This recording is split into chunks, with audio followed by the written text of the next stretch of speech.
talking about flashing lights, baby. Flashing lights everywhere. Niggas was saying shit about me. They didn't even fucking know me. This is my story. This is what I was doing when wasn't nobody looking. Y'all don't know what goes on in practice or the locker room.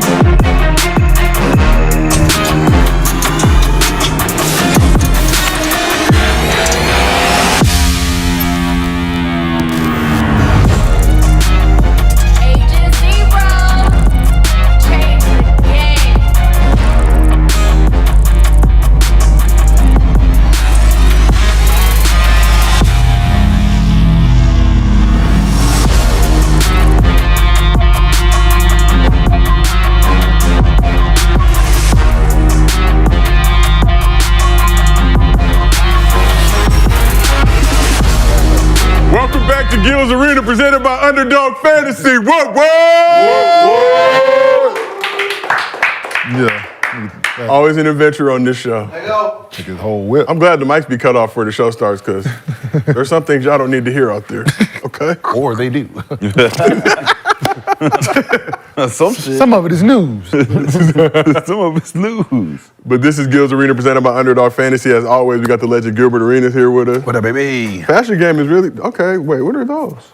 Look at Adidas, the grandma's couch. Oh. Okay. So whoever invented these had to be black. Because this is a black woman's couch right here, right? Yeah. This is a grandma's With the plastic on. Plastic. With the plastic on. Yeah, they came out with these in another color. I'm like, grandma's couch. It's got the plastic runner leading to the couch with the plastic on. Better get your ass off my couch. Absolutely. We got Kenya Martin back with us. Yes, sir. Great to have you back in the building, K-Mart. Gentlemen. Always fresh from head to toe. We respect Appreciate it. it, homie. We got Rashad McCants. Yes, sir. Here with us as well. Y'all better stop. We better stop. Leave me alone. I got security now. I got security now. Every day. We not playing none of this shit no more. I'm safe. I survived. I survived. Oh, man. Yeah, wait till I get my promotion, goddammit. I'm gonna have armed security, goddamn. Before we get shot, run up on me.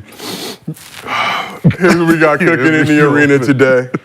Clippers tricked an 11-point fourth quarter lead to the Nuggets without Joker, Aaron Gordon, and Jamal Murray. So we got to talk about that because it's getting a little shaky in Clipperland. After suffering the worst loss in his career, LeBron said the Lakers need to change a lot. What exactly does that mean? Gil, we're going to need you to really dissect. You speak fluent Bronese. So we need to know. Started that bust up. They done started it up. Started that damn bust up. I'm telling you. We know what that mid-season bust look like. And Draymond makes his return tonight from suspension for choking Gobert. Should his past impact his present and his future? But before we get into all that, as always, this show is brought to you by Underdog Fantasy. Download the app, use promo code GIL, and they will match your first deposit up to $100. We tell you the same shit every day. Some days y'all listen, some days you do not. But you want to keep the lights on, keep your favorite basketball show in the game on the air. Follow those simple instructions. Help us help you. You get a $100 deposit match into your Underdog Fantasy account right away when you use promo code GIL. So get your flares out. Keep them pick'ems to 3 or less. Don't get adventurous. Don't get bold. And you'll get some bread back. Y'all need to take that advice. It's so hard, though. The fires be paying, though. Listen, When they hit you, be like, yes. And when they don't, when you get 4 out of 5, that's the worst. That's the, you be want to call and listen, dog. Listen, man. Man, really do. Y'all play too much. Pissing me off. Oh, that's why. 1 yard away, one. Yeah, we on here. rebound Assist away. Yeah, that's why like the basketball, it'd be tough for me on the pick'em because I'd be like, because we on here too often. And I don't get on here and start. I don't have nobody dislike him because my son's still playing. I don't want nobody to take him out because you didn't get a rebound. Yes. Yeah. I started disliking motherfuckers because you losing me money. Yeah, absolutely. You losing me money. Hey, like, on simple shit. Absolutely. When you on the other side, now, like when we players, we be like, I don't give a fuck about your parlay. Yeah, absolutely. When you are parlaying now, you be like, wait, hold on. You've been averaging 8 free throws. You had what tonight? Come on, man. Stop. Come on, man. Stop. Yeah. And I hate taking the lower too. I never like rooting against somebody unless it's certain quarterbacks in the NFL who you know are not going to deliver. I'm not going to say no names, but then they want to actually go out and produce. Nah, but as we analyze the game, we know Lore's like certain players not gonna show up tonight. They're not gonna get this rebound. He with us. But then they go and they have a fucking amazing game. As I said, I thought I knew until it started showing on.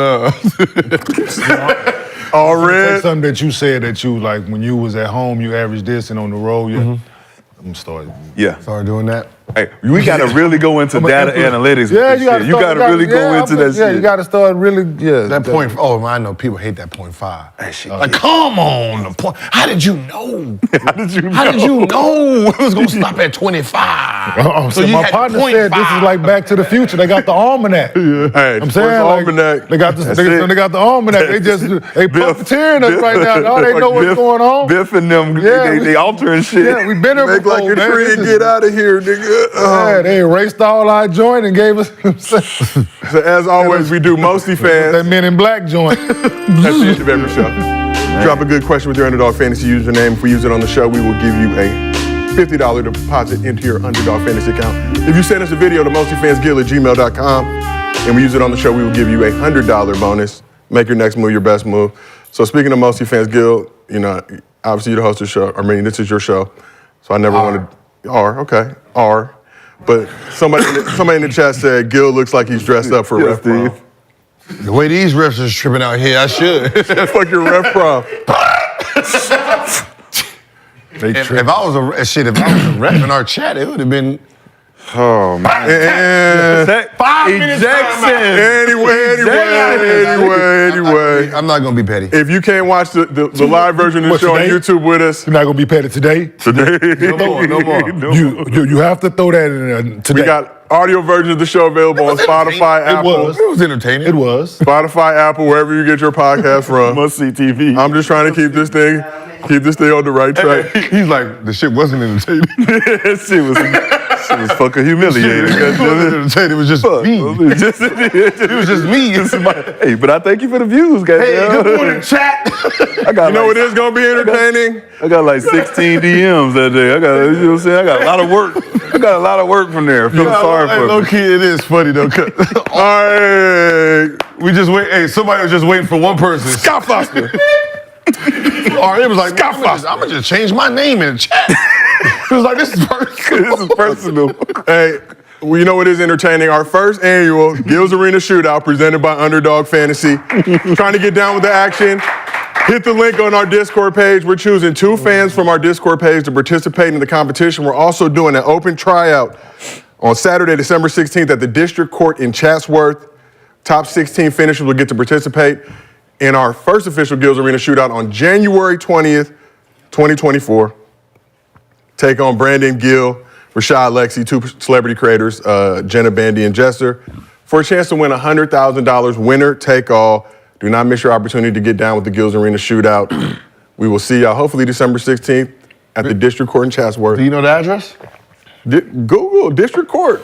But it don't have the vowels in it though. Yeah. Take Yeah, the vowels out. Took all the vowels out. You know, Use gotta your elaborate. And we need vowels. Frank in there. Hey, I'm gonna start calling you J Kid on here. Like you transition like a mother. Oh yeah. Gotta- Oh yeah.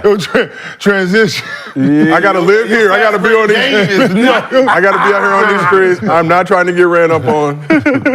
My hands are very suspect at this age. Oh shit. The address is 19840 Nordhoff Place in Chatsworth, California, I believe. There was a question mark in there. You better put that place in there. He said maybe. You better put place. drive, You put lane, your ass- way street. Yeah, it's gotta gonna end up. You gonna end up somebody's house. Disclaimer: we will have security there, so don't people come with the bullshit. Now we gonna have some security there. Even the work must do security check, background check, clearance. To get the work. You need to bring 2 references. What's in that ass? What's in that ass, bitch? What's in that ass? We family friendly. That ain't real. You gotta take that shit to the left. Did they know it's 18 and over? It is 18 and over, so all you youngsters out there, you got to, or come with the fake ID. My 11-year-old asked me with a serious face, "What's my chances of winning?" Man, just get the fuck in the room. He over there playing. He playing. He think my player is really him in shooting. I like that confidence, But man. what I'm saying is because he's balling on 2K. He think that shit's real. What you think my chances is? You tell him your chance. You're supposed to tell him. 8%, nigga. 0. I got 8. I got 8. Shit, I got 8% chance. I'm gonna go. Let's get into another legendary episode of Gil's Arena. So, in-season tournament is back tonight, but we got to talk about an incident that happened last Friday during the Bulls-Raptors game. So, DeMar DeRozan, a little salty. The Raptors were up late. Siakam tried to take a 3 to extend the score. Rosen wasn't feeling it, let it be known, got ejected from the game. Also took the opportunity to give Masai Ujiri some love on the way out, former Raptor, keeping it real. So one of the key tiebreakers to advance in the IST is point differential, which means teams are supposed to win by as much as possible to help their chances of advancing and securing a higher seed. So after the game, DeMar offered his thoughts. I don't care about no in-season tournament points. None of that, just respect for the game. Bro, just flip-flop, had the ball, hold it. Is what it is. So Gil, start with you. Is this a situation where the game is the game, or are DeMar's frustrations justified?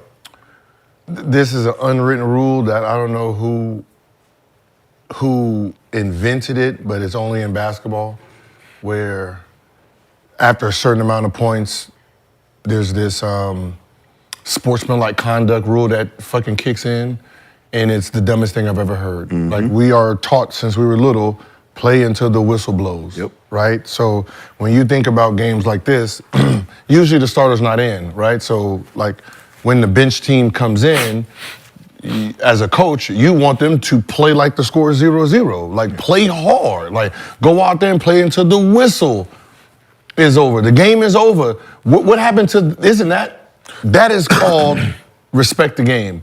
Play into your best, play into it in. Right? Like, no one wants to see you hold the ball and do all this because they should have bull shot. They didn't just hold the ball at the time, walk out, and give it to you. No, I guarantee you, they took a shot fast as shit, didn't run no plays, somebody was trying to get their points. So it's only one sided. Whoever's winning, take your foot off the gas.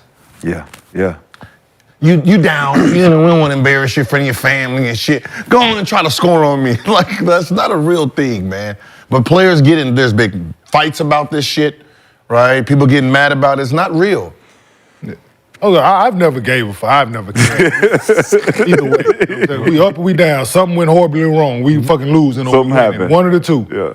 But I was watching the Philly game earlier, they was playing somebody and it was like 12 seconds. They had 3 possessions and they scored. Like they just kept going. Like Philly scored, whoever they came down scored. I think it was Indiana. Indiana came down, scored. They came back down, scored. Then came back down. They scored again. And Embiid shot a 3 at the end and missed it. Yo, I'm like, these dudes crazy. Was it in tournament? Yeah, it was in tournament. It was in-season tournament game. They was like really, like it didn't even matter. Like they was like, that should be regular point season differential too. made. Yeah, It ain't over to the fat lady saying what I came up on. And then if you really in, like we call it battle or war, right? Go back to the medieval times. It's me against you, my squad against your squad. And like you said, if we're gonna play to the end of the whistle or end of the quarter or end of the game, like we're gonna play 100%. Right? The unwritten rule of unsportsmanlike conduct only applies when you're losing. Yep. Right? You're losing, you want a handicap. Yeah, you want somebody to respect the fact that they beat the fuck out of you. But me, I've always been taught, I'm gonna put my motherfucking foot on your throat till you say, Uncle, Uncle, please, love me. And to piggyback on your point, why the other 3 quarters they don't dribble the fucking ball out or hold it? Yeah, Like, you know what I'm saying? So what makes the fourth quarter any different? It's Like, what makes it any different? Because it's the fourth quarter? No, the first quarter, you trying to get a shot Right. at the end. Exactly. Everybody trying to get a shot at the end of each quarter. Yep. Exactly. That's just, Right. it's this unwritten, media made it a thing, right? Oh, that's an unclassy shot. That's unclassy. Says who? You? Like, are you not in practice when we sit here running 21s and shit like this, and then I got put in the last minute of the game? So you think that my coach gonna respect me? I come in the last minute of the game, I'm trying to prove to him that I'm a basketball player, and I come in just walking the ball up the court, passing around because these sorry motherfuckers, they feelings is hurt. Yeah. Because they feelings is hurt. Because they down 38. He gets to come at me, make himself look good for his coach, and I got to come down here and run regular offense. Come on. Get the fuck out of here. Fuck you. And this ain't DeMar's first time doing this shit. He did this shit when he was in Toronto, when Lance Stevenson did the shit, and they was all upset. So it's something about DeMar and his outlook on the respect for the game, because if you was really like, the people who go out there to win the game know we gonna win by any means. And if we up 30 and my bench come in, I want my bench to play just like we would play if we was still in there. Like, hey, do not let up. Run the score up more. Run it up more, because you know what? When these niggas leave, we want them, when they come back, to know what we just fucking did to them. We tried to run them out the fucking building. Every time we play y'all, we're gonna try to kill y'all. So don't, what you mean, class? Cinderella stories, the Cinderella stories we hear about in the scene is because of sportsmanlike conduct rule. What ends up happening is you down 20, or you up 20, your coach takes you out, y'all sitting on the side there with the ice pack. They got their starters in, right? Y'all in there bottle flipping, whatever the dumb shit we do on the sideline. You know what I mean? They start making a comeback. Now the coach is like, oh shit, we down 10. Hey, get back in. He pack. Now you trying to warm this shit back up to go out there. These dudes got their confidence up and they run, make a comeback and win. Then the media, oh, what an amazing comeback in the fourth quarter. Bitch. You real shit. That was real. If we got to stay in this whole time, dude had 6 points. He had 6 when I was guarding him. Now he got 25 because he got to play against the third unit. Man, get the man. Nah, man, just listen. Just play it. It happened the other day. For the Phoenix game. He took KD and Book out. Went on a run. Next thing you know, KD and Book going to the table like shit. Like, I'm like, I know them motherfuckers over there like, man. So you know how we think. These motherfuckers, man. But was the Lakers mad last night and they got their ass pulverized? No. Like they had to accept it. And they played to the end of the whistle. Them bench players for Philly ran that fucking score up. Yeah, they're supposed to, man. Like you play the game for a reason. Like we're rewarding losing. Right? If you're a high school coach and you beat a team by 100, you get disciplined. You get fired. You get on suspension. Not the dude who got his ass whooped by 100. You for winning by 100. Like, you're supposed to show more restraint. It's crazy. I want my team to put the ball in the basket for him. What the fuck do you want me to do over here? Right? So it's just this thing that we have only in basketball. It's only in basketball that we have this rule. Like, if it was boxing, oh yeah, I won it's 9 rounds. I won 7. Shit, let me go ahead and let him hit on me a little bit. Just to even it out a little bit. Oh, I can't hit you too bad, sir. Yeah, I'm not gonna put my hands all the way up. It's like football too. You beat a team 63-0, right? They'd be like, well, let's let them at least kick a field goal. Never. Like I never seen even football. Whoever's running, like, I'm not gonna try to run to score a touchdown. I'm gonna just run 1 yard, drop, and fall. I caught the ball. I got a foul. I got an end zone. Let me just stop right here. Let me stop. Come on, man. Baseball, though, pitchers. The pitchers in baseball, a shutout means I'm not about to go out here and fuck around just so you can get a hit. You fuck up something that's actually a stat for me. A fucking shutout fucking game. A no-hitter. No-hitter. I'm in here for a reason. Don't take me out, motherfucker. I'm about to pulverize these niggas. Oh, yeah, that football shit then went the wrong way terribly. That shit. Like, horrible. Like, you start stalling, you start not running the plays that you normally would call, and you start running the ball every down, and you punting that bitch. Next thing you know, hey. So, I think this IST, they're basically taking some international rules, right? And Cameron, you play in the international competition where point differential is a big deal. Same thing with soccer. The pool play and all that shit. Yeah, goal differential. Absolutely. So do y'all think it was a good idea, or was there other ways? They've hung their hat on this being like the most important because it shouldn't matter whoever win the game or lose the game. Like, that's what they playing for. They playing to win the money and the trophy. Yep. Like, the point differential shouldn't matter. Like it really, because you playing, this is professional sports. Like, you're not, that doesn't, Yeah, it don't matter ultimately. Where does point differential where does that matter though? And what element of business does point differential matter? All right. In an in season, a brand new system we just created, you're doing a point system. So what is it for? Like, if two teams are tied? Two teams are tied. I believe they go. The tiebreaker. I think it's head to head, then point differential, right? But they play once or twice? What? Four teams I think they in play each pool. each other once. Right, yeah, because 4 teams in each pool. Yeah. So 5 teams Man, each flip a pool, coin. 4 games. Well, flip a coin. If you tied. If you tie, just flip a coin. Yeah. Or square up for it. No, just flip. Hey, Who got it? had this big. Hey, you wanted to make it like splashy. Hey, do like we do in regular sports outside. Have your best shooter, my best shooter. Yeah. Top of the key. Top of the key. Top of the key, go. Like, you want to start bringing in elements. There we go. People, we can, because that's what we do on the street. Yeah, absolutely. Shoot for it. Shoot for it, motherfucker. Shoot for it. Shoot for it, goddamn. Now you're going to see a whole bunch of players you've never even heard of. Coming off the bench and shit. Hey, you want to see white people. Shoot the key. There you go. Come on, Jeff. Come on here. Shoot this. Steve. There you go, Steve. Go ahead. Win this coin for us. Get the 2 seed for us. Absolutely. All right, let's keep this thing moving. Got to talk about Draymond. He makes his return tonight for the Warriors' final in-season tournament game at the Kings after serving a 5-game suspension for choking Rudy Gobert. 5 games, well worth it. My man. Green met with the media Sunday and offered his thoughts on the suspension and the quote-unquote Draymond rules. I don't compare myself to other people on myself. So I never look at it in that light. I think, to continue mentioning like, oh, well, what he did in the past, I've paid for those. Like I got suspended in Game 5 of the finals. So you can't keep suspending me for those actions. But in saying that, I'm also not one to admit when I'm at fault. It is what it is. I think, for me, anytime there's a situation and a teammate needs you to come to their defense, I'm going to come to their defense, and that's just that, especially with someone that I've been playing with for 12 years. That's more than a teammate, that's a brother. I have to be on the court for my teammates.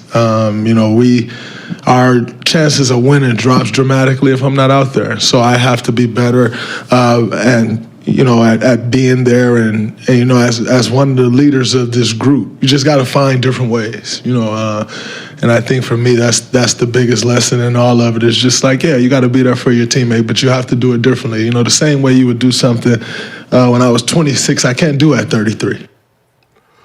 So, what are y'all thoughts on Only 33? I love that was your takeaway from Netflix. He got a lot more choking in his future. I got about 6-7 more years. He got about 6-7 more years of this shit. Got 2-3 more motherfuckers to choke out too. I got 2-3 motherfuckers I want to point out. So what are your thoughts on the Draymond rules? On Wick. And should prior offenses factor into how the league punishes Draymond moving forward? We can say whatever we want. We already know your behavior is gonna catch up with you. Like no matter how you see it, like you are what 12-time offender and fucking people up. Yeah, you know what I mean. You get penalized a little bit more. That's just life. That's just life. You know what I mean? 12-time offender. 12-time. It's unfortunate that that's just the way it is. I went through it. Your behavior dictates your current punishment. Mm-hmm. Like your past behavior dictates your current punishment, unfortunately. Like you said, you made a valid point. Like you suspended me for that already. Like how you still add that into the equation? Like, no, I already served my punishment for that. Like, so you can't keep. But I get it's frustrating on his behalf. I'm sure, but he takes accountability for his actions. So that's the first thing but guarantee if somebody do something again, he'll choke their ass again. Mm-hmm. Like without a doubt. And I don't doubt that one bit. Because he stand on it, man. Like he stand on protecting his guys. And if more teams had somebody like that, which they don't. Yeah. I ain't saying you got to be choking people, but you got to have somebody that's willing to. Mm-hmm. Like you got to have somebody that's willing to go there in order to earn the league's respect. And Golden State has had the league's respect for a long time because of him. And first and foremost, their play. First and foremost. But because of him, certain things didn't go on to Steph and to Clay and Wiggins and KD. And like, it just didn't. Guaranteed, like, it just, so with him standing on that and everybody know it, moving forward, ain't nothing but smooth sailing. Is Draymond kind of the last of a dying breed in terms of those enforcer guys, or do you see any guys coming up in the league now that'll help fill that void? Because like you said, it seems like every team needs that. Isaiah Stewart kid ain't afraid to, I was going to say Beef Stew is Yeah, I think he's...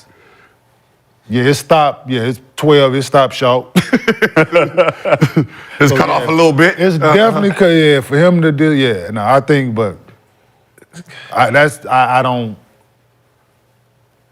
That's about it. He's consistent. Draymond's consistent. Yeah. His behavior is consistent. So the punishments should be consistent. Should go along with what it is. It's like we all grew up with that one kid in the projects that we just knew was gonna be bad. Look at this badass motherfucker. He's gonna be bad.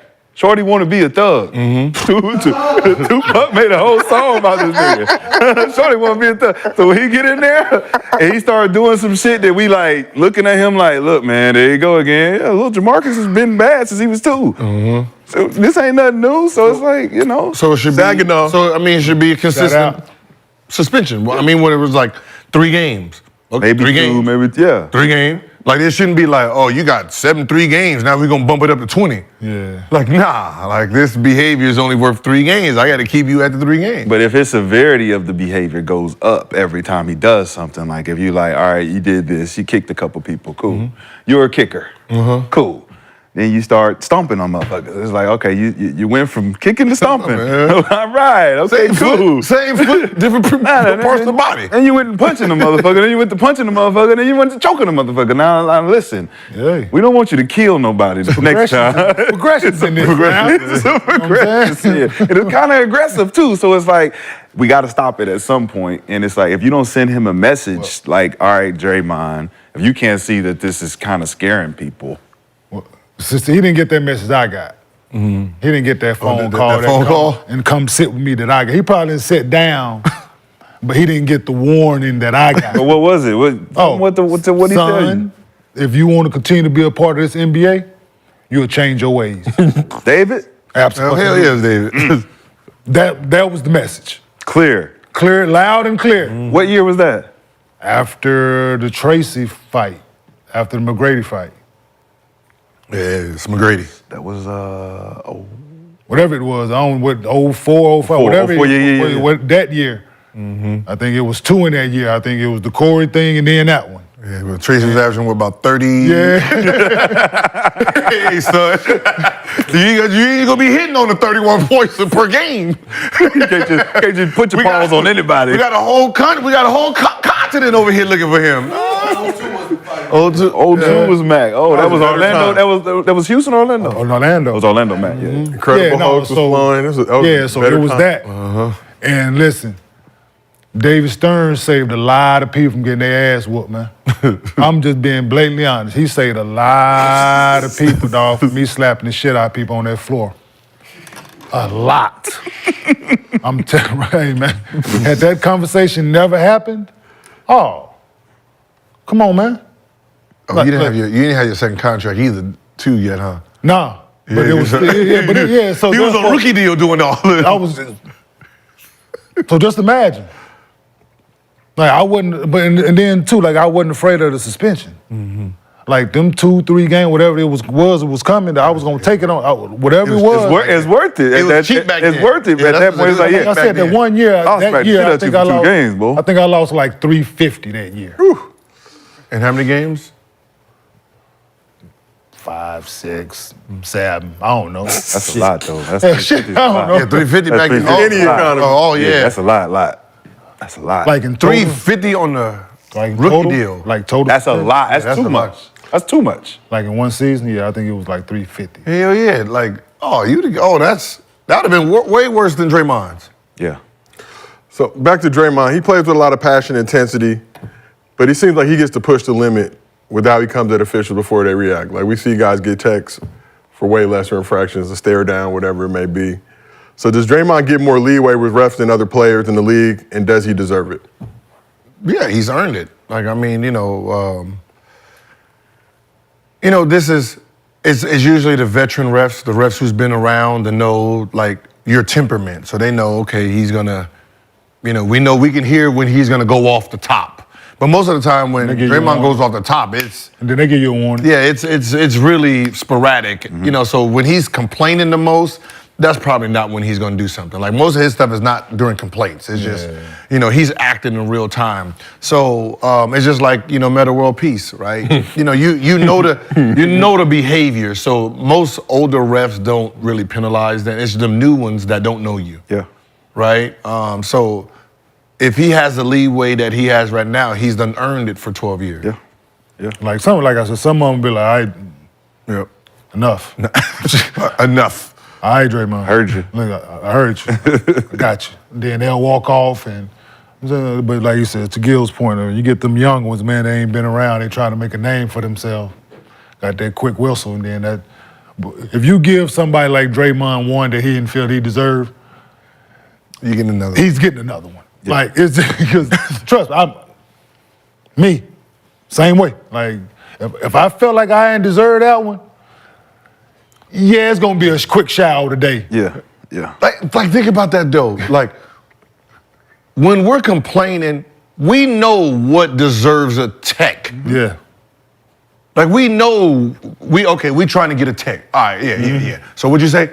Yeah. What'd you say? No. What'd you say? Like I want the tech. But if I'm just saying, hey man, what happened? You gave me a tech. Oh, fuck that. Yeah. And I've been talking to you this way the whole game. I've been talking to you like this all game. Now all of a sudden it's consistency though. Like you talk about Draymond and his consistency. I was taught when I came in the league that you gotta be consistent with the refs because they're gonna tilt the whistle based on how you show them you play defense, how you show them your animations and responses to calls. So if you're animated after every call and you go to them, but you're not trying to show them up, you're trying to ask them why they did it. They'll listen to you. They'll talk to you. Hey, calm that shit down. You're trying to show me up. Just talk to me. But then when you get to starting doing other shit out of your character, that's when they start teeing you up. That's when they start doing the wild shit. But I think Draymond, 12 years, his animations has been consistent. His technicals have been consistent. All of his little, kicks and flails, all that shit is consistent. Natural motion. That's why they let him rock. They let him rock. And I learned that watching, just like Kenya used to be able to talk crazy and Sheed and KG, all them. You'd be like, yo, how the fuck is y'all saying this to the refs? Yeah, motherfucker, you terrible tonight. I used to say reckless shit, but I did it under the shirt. That's the key, just going under the shirt. You're terrible tonight. Oh, you fucking terrible tonight. Oh, you fucking boy, you missing a good one tonight. Only time unless it was a mic, when I was mic'd up, then it was good. And I'd be like, you lucky I'm mic'd up. You lucky I'm mic'd up. They asked me to wear that thing one time in my career, early. Yeah. Never again. Yeah, we probably not gonna need him again. Not for this role. So, Kane, speaking of your 01-02 legendary season, 6 flagrant fouls that led to a total of 7 games of suspension, $347,000 or $347.57 Jeez. in fines during that. Where's the $57? So what was it again? What was the you said 6 flagrants that led to a total of 7 games. That's legendary. Those hard-ass fouls, too. I know. That's what used to make him so feel like going in there and you'd be like, hey, man, listen. I ain't trying to get hit. I'm not trying to get hit like that. I'm good. Yeah. He was getting fucked up. Motherfucking bully, man. Ain't nothing but a goddamn bully, man.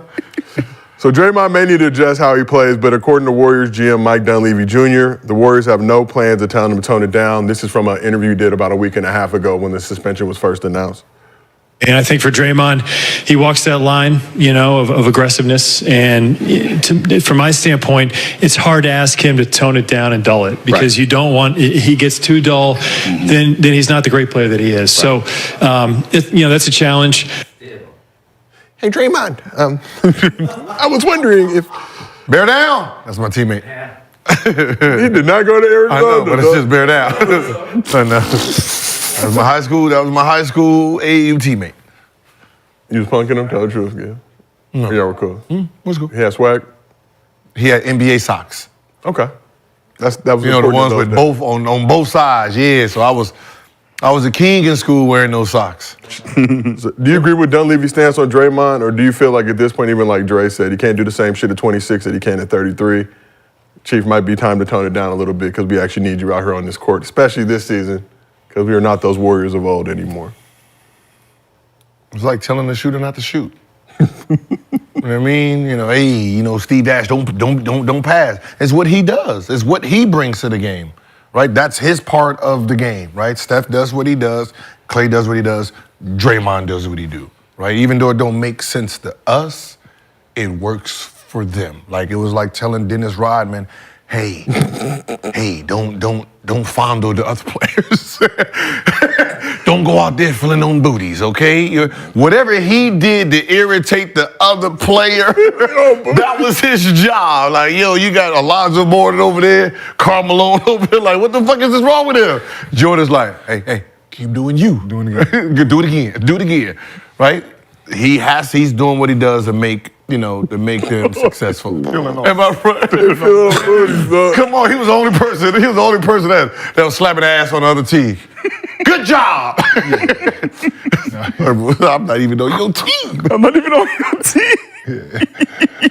Man.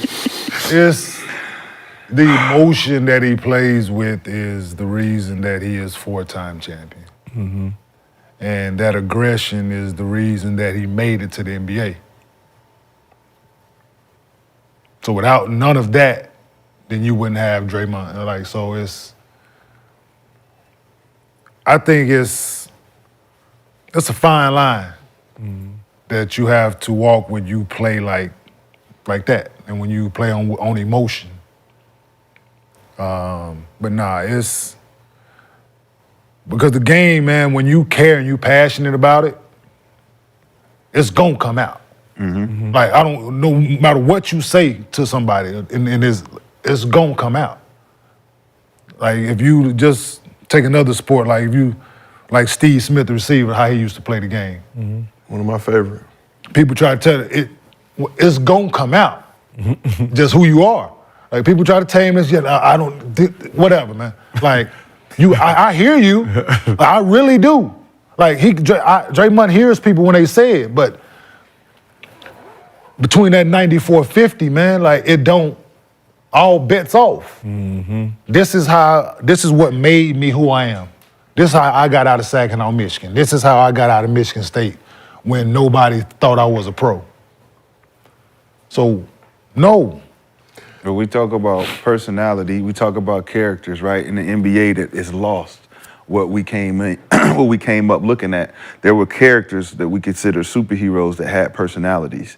There were enforcers that had their own personalities that we were like, we know, Anthony Mason is Anthony Mason, Larry Johnson, Charles Oakley. These are characters, right? They had personalities, right? So Draymond, as much as I disagree with a lot of the shit that he's done, he's been consistent with his personality and the character that he plays within the NBA. And for so long, we had a characterless NBA. We didn't know, it was just bland. Nobody really had a personality except for LeBron, and LeBron ain't got the most dynamic personality, but he's in the front, right? And then you're like, well, where's the AIs? Where's the Kobe's? Where's the guys that put in the commercials and they act the same way in the game and they got the animations and all that shit? So Draymond, I commend him for being one of the characters that we consistently know he's gonna give us that. It's like having that one friend, you're in the club, that you could be like, he gonna knock somebody out if they overstep that line. Draymond is one of them niggas in the crew that's like, we gonna consistently depend on him to be the security. And that's a different feeling in the club. When you have that friend, you feel you comfortable. You used to say that about old boy. Yeah, you know, the thing about the NBA is, you know, just like anything in life, you try to create a superstar. Like, you know, it's like, I want this guy, he's polished, he's this and this. He might not have the aura to be your star, to be the face of the league, right? He might have the numbers, he might not have the personality. Yep. Right? And that's the same thing, that's Jokic, that's Luka, like, yeah, the numbers wise, yeah, they're the star, but they don't have the personality. Like it's all, like you have to be born and created. Like I can't give it to you. Yep. Right? Yeah, you got the number, you got this and this, but you're just missing the one element that makes you him. He's coming though. That was Kawhi's issue when he was the best player in the NBA. It was like he didn't have no personality. And I was you know, he's coming though. Yeah. He'll be home for Christmas. He's coming. Yeah, the NBA rock star's coming. He's the only one left though. He's the one. He got the personality. I know they hate it. He's the one. He has the flair, the game, the charisma, the style. You're talking about there's nothing they can do. Demetrius Jamel Morant. Better known as Ja. Better known as Ja. Yeah, the league has been boring. It's like when they booted Trump from Twitter. It just got boring. Like, even everybody's celebrations is kind of like, that ain't real. Like, bro, where's it? Who really dunking on Wemby? Yeah, dog, they give the dudes texts for barely hanging on the rim, dog. Dude, listen, man, this shit is like, I'm saying, not allowing anything. Like, yeah, it's like they go through their phases of what they're gonna accept and what they don't accept, and it's like you're trying to control emotions in sports. It's like when they was doing the celebrations for the NFL, and touchdown celebrations, they tried to cut that shit out. Then they found out the views went down because we want to see the celebrations. So they opened it back up and they allowed you to do celebrations. Yeah, like I mean, just the concept of it, right? We're at home, you score a touchdown. What do you think the fans?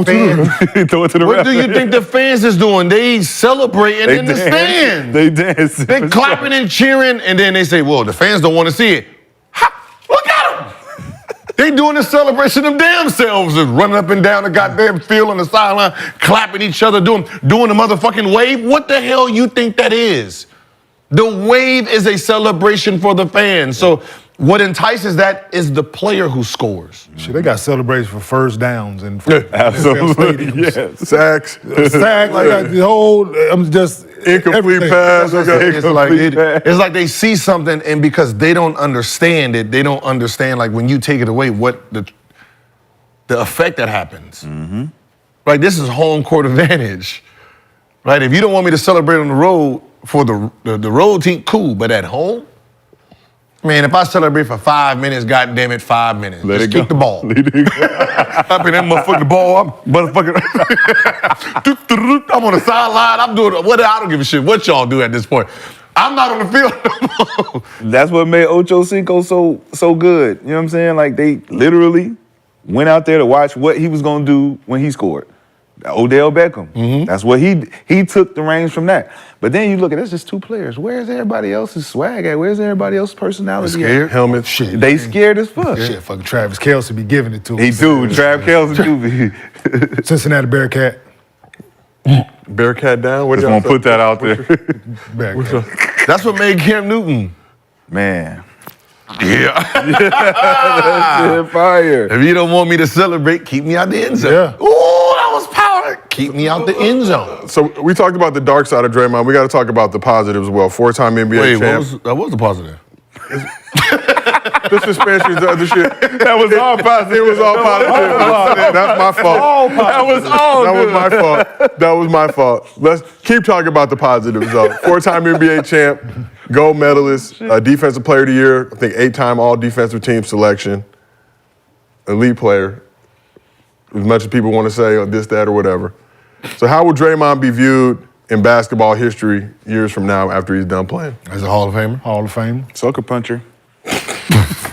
Who these? Oh, who these sucker punch? Nobody. Hey, you see, we done already forgot about it. Who did?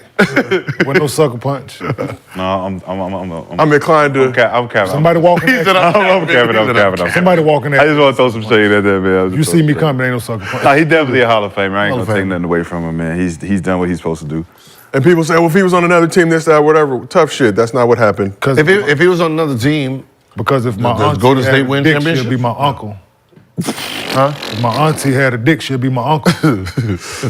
That's possible these days. Yeah, Trent. Yeah, Ifs and fifths. Ifs and fifths, man. That's a possibility now. You know what I'm saying? What's ifs and fifths, dog? What's one word people will use to describe Draymond years from now besides Hall of Famer, which is one word because it has the fucking... HOF. I mean, what? Champion. Damn it. Dog. Champion. Draymond, you should probably just come on the show. No, you gotta understand, Talk about it. like, really think about it as a superstar. Like, think about what Steph is, what Clay is, right? They not strong enough to defend themselves, right? They wasn't strong enough. They still aren't strong enough to defend themselves. So, imagine them playing without him and trying to go through the West and the championship without being bullied. Imagine if he was on the Cavs with LeBron and he playing against Golden State. There's none of that. Like, look what he single-handedly did to Love. Love started having mental issues after He ain't been the same since. No.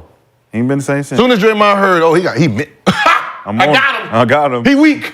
He mentioned, like, you know what I mean? And that's, like, he's the one that kept all the wolves away. So they got to do whatever the fuck they wanted to do. I say glue guy. The glue. He's the glue. Hey. He's the glue for them. Gorilla glue. Yeah. That fake shit. No, that's perfect. That's it. You know the stuff they be using on the infomercials? Yo, you just need one drop. Boom. Pick up a whole car. Pick up a whole, like, shut up. Pick up a center block. Like, damn. One drop of the glue. Shut up. You lying like shit. Pissing me But off. I still buy it. And I still get it because I want to see if it works. Gotta find out. As seen on TV. Let me see. That's your little section in TV. As seen on TV, Let me baby. try this shit. Let me see if this Well, shit that's works. illegal. Draymond is Gorilla Glue. I think, yeah. Gorilla glue, baby. Gorilla glue, that's nice. I like that. Well, let's keep this thing moving. Let's get into some hibachi time. Hey. Unfortunate situation we had to talk about happened last night. Ooh. Oh, man. Sixers smacked the Lakers by 44. Thank you. Thank you, Steve. Thank you, Steve. A large number. Okay? How much? Politics. A large number. Jalen Hurts was there. They were motivated. Jalen Hurts. Jalen Hurts was there in the crowd. You can't lose by 44 in front of Jalen Hurts. Lakers. But Embiid and Tyrese Maxey continued their early season dominance. Embiid dropped his sixth career triple-double, 30, 11, 11. Maxey led all scorers with 31 to go along with 8 assists. So we talked about the KD-Booker duo being the best offensive duo yesterday, but just in terms of actual duos, are Embiid and Maxey officially the best duo in the league right now at this moment in time? No? Okay, when you say Because yesterday I said, All around. I said them. when you say all around, what does that mean? You playing NBA jams with this current NBA. Are they the duo that you're using? No. So you can't. You can't question. It's hard. Like, it's his preference. Are He we gonna pick his playing? preference. Are we playing 2-on-2? Playing 2-on-2? We playing 2-on-2? How many drills we get? Like, unlimited dribbles. 4 dribbles, 8 because, I seconds, mean, but 25 seconds. At the end of the day, if you add up KD's stats and all of the assists and the rebounds between both parties, who has the best numbers?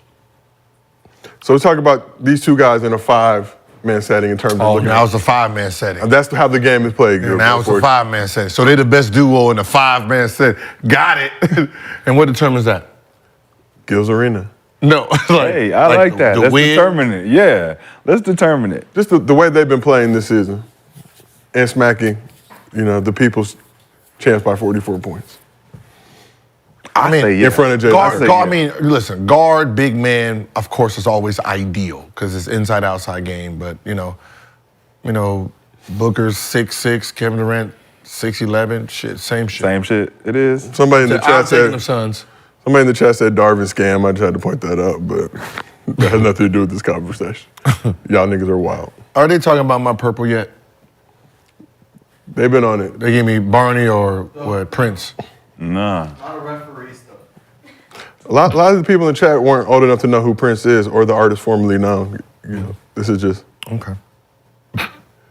just what it is. I'm more worried about my knees. The motherfuckers is out, boy. I know. If the knees is kneeing, Motherfuckers is out they out for a stroll today. This used to be called poor back in the day. Oh, he got holes in the old. Mama need to sew them up. so if you're not taking a Maxey and Embiid, what duo are you taking? You still go with KD and Booker? KD and Booker. Yeah. Kenny, how about yourself? I'm gonna go with the champs. Murray and Yeah, they play well together, man.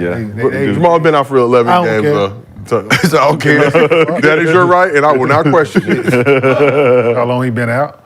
you know I'm going When he with them playing, boys. the motherfuckers I'm going still- with them boys. When he's playing, Embiid and Maxey, it's what I wanted to I thought see. you was a Celtics fan. No, I'm saying just a duo. I'm just picking a duo. They had a duo. They got to do I just like this duo. I like this duo. I like my team.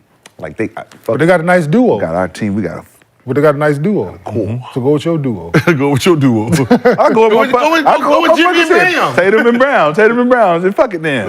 Fuck it then. Shit. Reverend Brown. No, Tyrese and Joel, they playing out of their mind right now. Joel, what, tripled up after 3? After 3. Unfortunate. Damn, that'd be a great thing in an All-Star game. Your duo contest. That's interesting. No, we ain't gonna shit on our one-on-one thing. The shit we created. No, I think we got a good Gives them 1-on-1, 2-on-2. the one-on-one. They got it up to $1 million. Winner take all. It's the one, yeah. But just the Like word, white man can't just the jump. name of it, duos. There you go, duo. Like do your duo. Let me do a duo dunk. What the fuck is a duo dunk? I can't dunk. I just got to throw it in. Throw it off the backboard. Correct. So let's talk a little bit about Embiid. Last season, he averaged 33 points, 10.2 rebounds, 4.2 assists. This season, he's averaging 32 points, 11.3 rebounds, 6.6 assists. So what will it take for Embiid to repeat as MVP this season? To be honest, he has a great chance, and the reason he has a great chance is he's putting the same numbers up, but without Harden, the mindset, everyone expected him to be 9th, 8th, 7th spot. So if he stays 2nd, 1st, 3rd, what people envision, they're like, well, he's supposed to be down here, but the fact that he's up there, this is an MVP year, and they'll give him that. That's what they did with Steve Nash, right? Sixers currently tied for 2nd, but based on tiebreakers or whatever, they're 4th. But remember, if he has a better year, if he has a better season, like stat-wise for his team, he's going to be back-to-back, right? That's what Steve Nash, Amari was out. They expected them to be horrible. They went from 62 wins to 55. Yep. They didn't think that they were going to have 55 wins. So they're like, oh, shit, he got to be MVP. That's crazy. Shit, Amari's out, so that means Steve Nash, and that's what that was, even though it was worst year as a group. So for Embiid, it was what, 4th last year? He goes to 2nd this year with the same numbers, he's MVP. But this opportunity, like you was just saying about Steve, that was an opportunity to. They were 3rd last season. It was an opportunity to make history, right? This is another opportunity for the league to make history. If you think about it, Joker, 2-time MVP, should have won 3. Joel comes in and wins, gives Joel the opportunity now to get back-to-back. Now you got 2 big men that's won back-to-back, both Europeans. Well, not Europeans, but international players. That's a historic landmark for the NBA. So we're looking at it like when Joker got the back-to-back MVPs, we're like, oh, they didn't give it to him because he would have been the only one to be 3-time MVP since Bird, and they ain't really want that. Now it's an opportunity for Joel to get back-to-back, and we got 2 different players back-to-backs. I don't even know why they don't, like, the NBA in their history is just so weird. Like, you don't want him to be a 3-time because it would put him in the elite group of what? 2 players. 2 players that are what in history? Where's Bird in history? He ain't no top 10. Nobody has him as top 10. Who has him as top 10? Me. Yeah. But how? No, watch this. How did you put him in top 10? What did you have to do to your roster?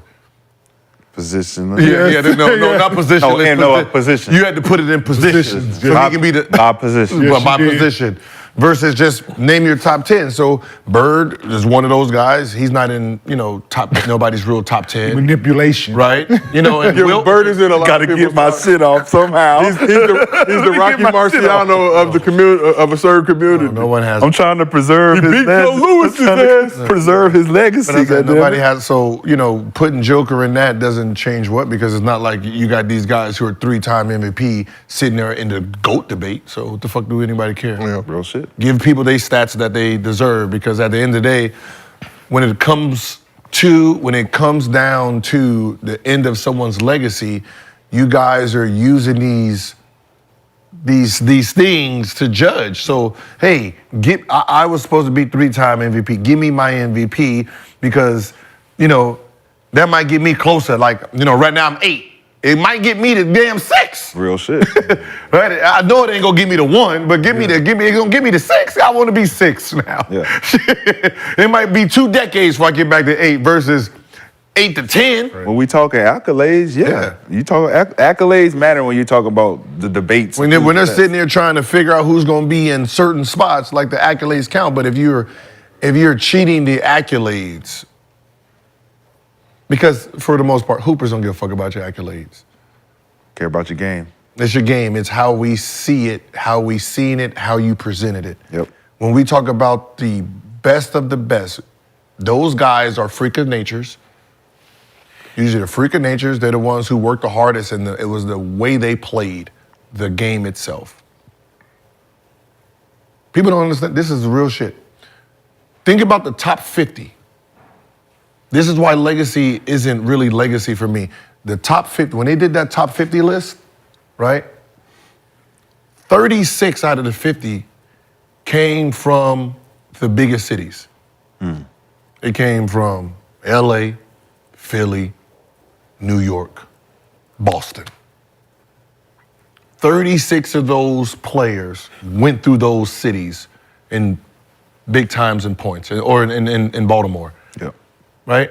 That's not a coincidence. Your legacy is built on where you sit.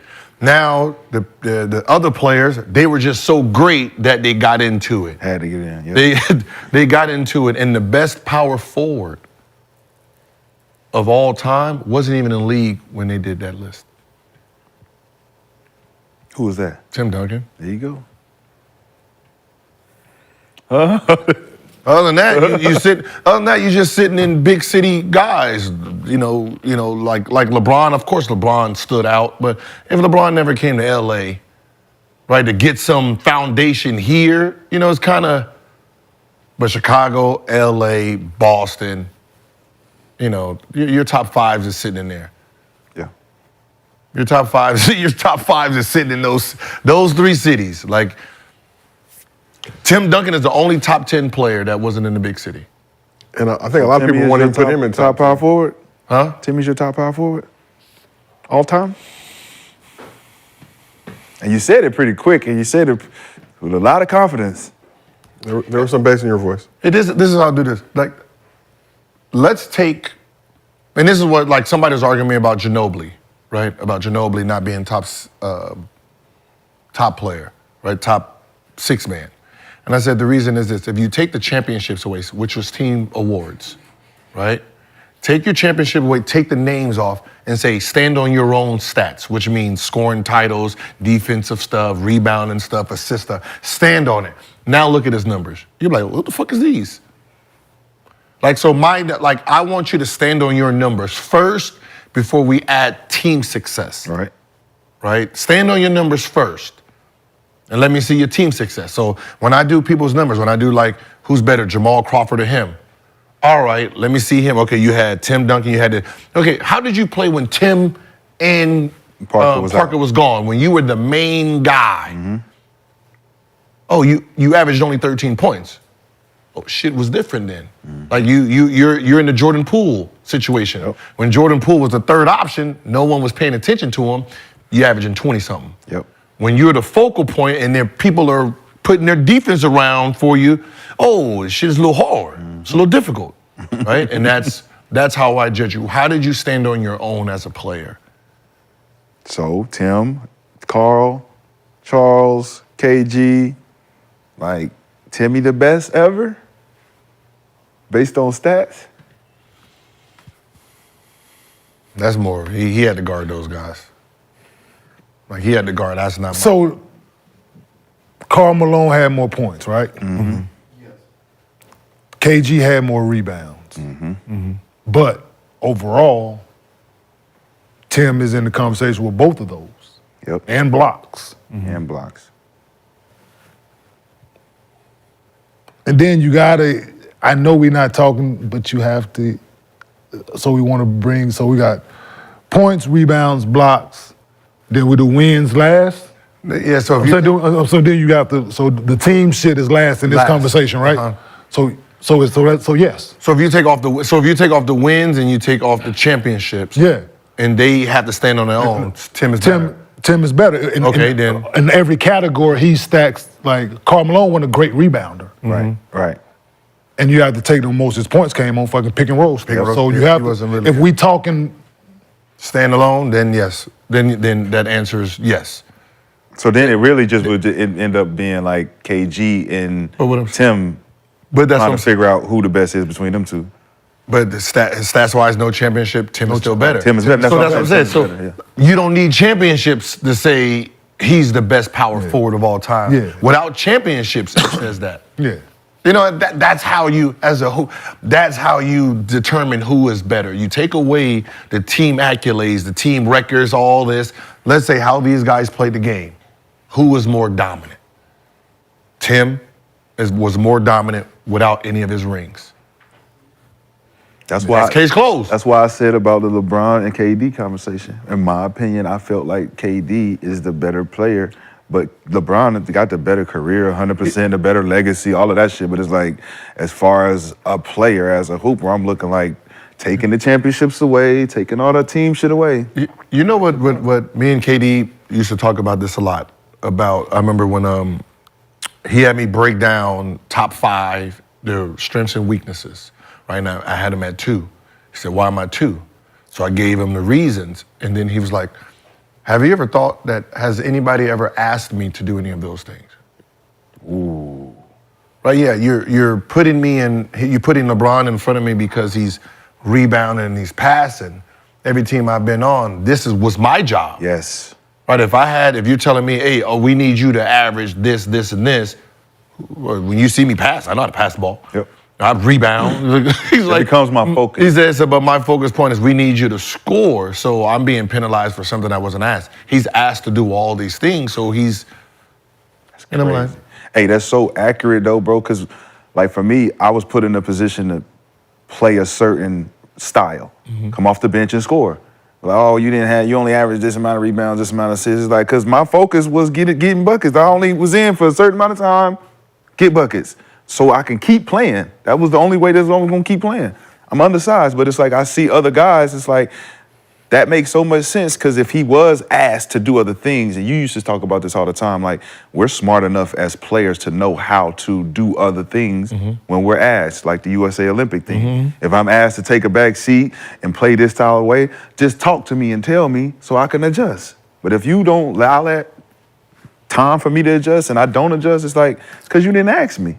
I ain't asked to do this shit in here. That's why I give KD so much credit for not being a guy that has to go out of his way to prove that he's this and that. He just goes out and plays his game. But like you said, if he's not asked to do the things LeBron is doing, he's not gonna compare himself to that. He's like, hey, I never had to do that shit. Which is a fair point that we don't really talk about when we look at these guys and break down their resumes and all the things. Like, a lot of times, like this is team didn't ask me to do that shit, so I can do it. Like, who's a better player? Right, we have Jokic, we have Embiid, right? Now, if we told you Embiid to average 10 assists, who becomes a better player now if he can put up 10 assists with his rebounds? There wouldn't even be no question. No question. Right, because we know offensively he's way more gifted. Right, he has the same amount of rebounds. The only thing that separates him is assists, but no one's telling him that he needs to pass the ball. Right, you see how the game changes for players and how we look at them different. Like, and Jokic gets the nod because he's doing something that the other one isn't doing. That's passing the ball better. You know. You know what Embiid does much better than Joker? Get to the free throw line. So before the game, before that Lakers-Sixers game, Twitter legend, Lakers guru, dropped an interesting nugget. Coming into their meeting, Embiid had 176 free throw attempts this season, which is now 188 after the game. He had 12 free throw attempts in that 44-point win. LeBron and AD have combined for 191 free throw attempts coming into that game, which is now 198 after the game. So I'm going to show one play from that game that stood out. We could put that one up. What needs to change in order for that to happen again? Not that. So one particular play that stood out from that game was Embiid was driving, AD, he ran into AD, AD appeared to strip the ball from him, AD was whistled for a foul. I don't know if we have it. We got that one or not? All them damn computers we got back there, and y'all can't find a clip. He fucking up in the back. I'm just saying, it ain't even bad. We got one. We got one on the computer, two. We got a very hardworking crew. 5, 6 people with access to computers in it. It's Barron's fault. We got lingering beats. You gotta let Barron live. I'm on it. I told him I'm on your ass, man. If anybody in the chat want to, Barron is the one who put the question about the shoes. Security. I can't even let Barron go out like that because I'm the one who fucking asked it. And I apologize to you, man. Nah, ain't no apologies now. It is. Don't start fucking apologizing now. I already cried in the car, nigga. I shared my tears. Already cried in the car. Already cried. Let's keep it. So basically, so here's the play right here. Embiid gets the foul. AD's pissed off. After the game, Embiid and AD kind of joking around. AD showing him the bullshit. Hey, now go back. So let's run it one more time, please. So AD is stop, right? That's foul. Now the ref that's making that call don't see that hook. He don't see that. Nope. It's this dude over on the right. Yeah. So Far side. So go a little bit. Right there. Now, this is what Anthony Davis is calling a foul, right? But the ref that's calling this foul ain't seeing this hook. Yep. Right? So he's calling for whatever he sees from his angle, but Anthony Davis thinks, yo, you hooked me, which is not the foul that ref is calling. But is Joel hooking him or is his Oh, no, he caught him. His arm is caught. He caught him. Yeah, Joel Did he grabbed catch him. him last? Go back a little bit. No, that's Joel that catch. grabbed him. Back and to the left. Because you got... I think Joel is off balance right here. Like right here. Nah, this is... Keep going. This is called smart offense. Right there. Right? Yeah. So he's putting his hand there. He still got another step or two before he. But now think about what's his shooting hand. So what he's doing is it's the James Harden, right? I'm going. This is my shooting hand. So you're holding me here. What I'm doing is I'm just gonna hook it to pull up. So now when I'm pulling up, the ref sees your hand on top, right. which is the picture of AD arm is underneath that. The foul's gonna come on the contact. Yeah. Instead of the hook. They call the foul is being called on the contact because he doesn't see the hook. Yeah, no, that ref, you don't see the hook. Yeah. So they're calling the contact still, but they don't know that the contact is caused by the hook. But that's the other hook would have been the other ref would have called that hook the catch too. And the AD obviously. See, she's trying to show him you hooked me, but that wasn't even a foul call. So Embiid is currently leading the league in free throw attempts at nearly 12 per game. His critics are calling him a generational foul merchant. But do you have any problem with Embiid's skill for drawing fouls? No. And it shouldn't have been penalized against James Harden. It shouldn't have been penalized against Trae Young. Like, to be great at foul calling or getting those fouls, you have to really understand defense. You have to really understand human behavior, right? These are the elite scorers that's learning these tricks. The elite scorers are doing against bad habit defenders, right? Even on the Anthony Davis, Anthony Davis, he's getting hooked, but he's strong enough to keep that hand down. So the ref, like, you didn't see Embiid get his right hand up. So he was strong enough to do this to keep it down so the ref couldn't see it. The other ref called just the bump itself. I think the NBA is not realizing that a great defensive player, the elite defender, don't get caught like this. Right? Even though he is an elite defender, like tricks that I can do on this guy, I couldn't do on Kenyon, right? They're changing the rules for the mediocre defense because the elite is taking advantage of the mediocre defensive players, the non-disciplined players. Like if I can come in and get him to jump and then bump into him, right? And then now you're penalizing me for him just jumping. He won't jump. He's gonna stay down. Like you can't jump like that, sir. Right. Your foot says you can't jump. You jump off that foot, not this foot. He will know that versus somebody else. So, you know, if Embiid is getting 12, he's getting 12 on guys who just are not disciplined. You call Anthony Davis an elite defender? Oh no! Hey, the elite defender in this era? No, For this era. Shit. No, I'm just asking a question. This is a legit question. I'm not being funny. No, For this defender, he blocked shots. block shots. Okay, block shots. Okay, that's what I was Great getting shot at. blocker. He is that. Yes. Yeah. You're a great defender. Yeah. Okay. Thank you. We're 4-time all-defense selection. I'm just Who? I'm just telling you what the Squares have done. Yeah, but would you consider me a great defender? No. Me.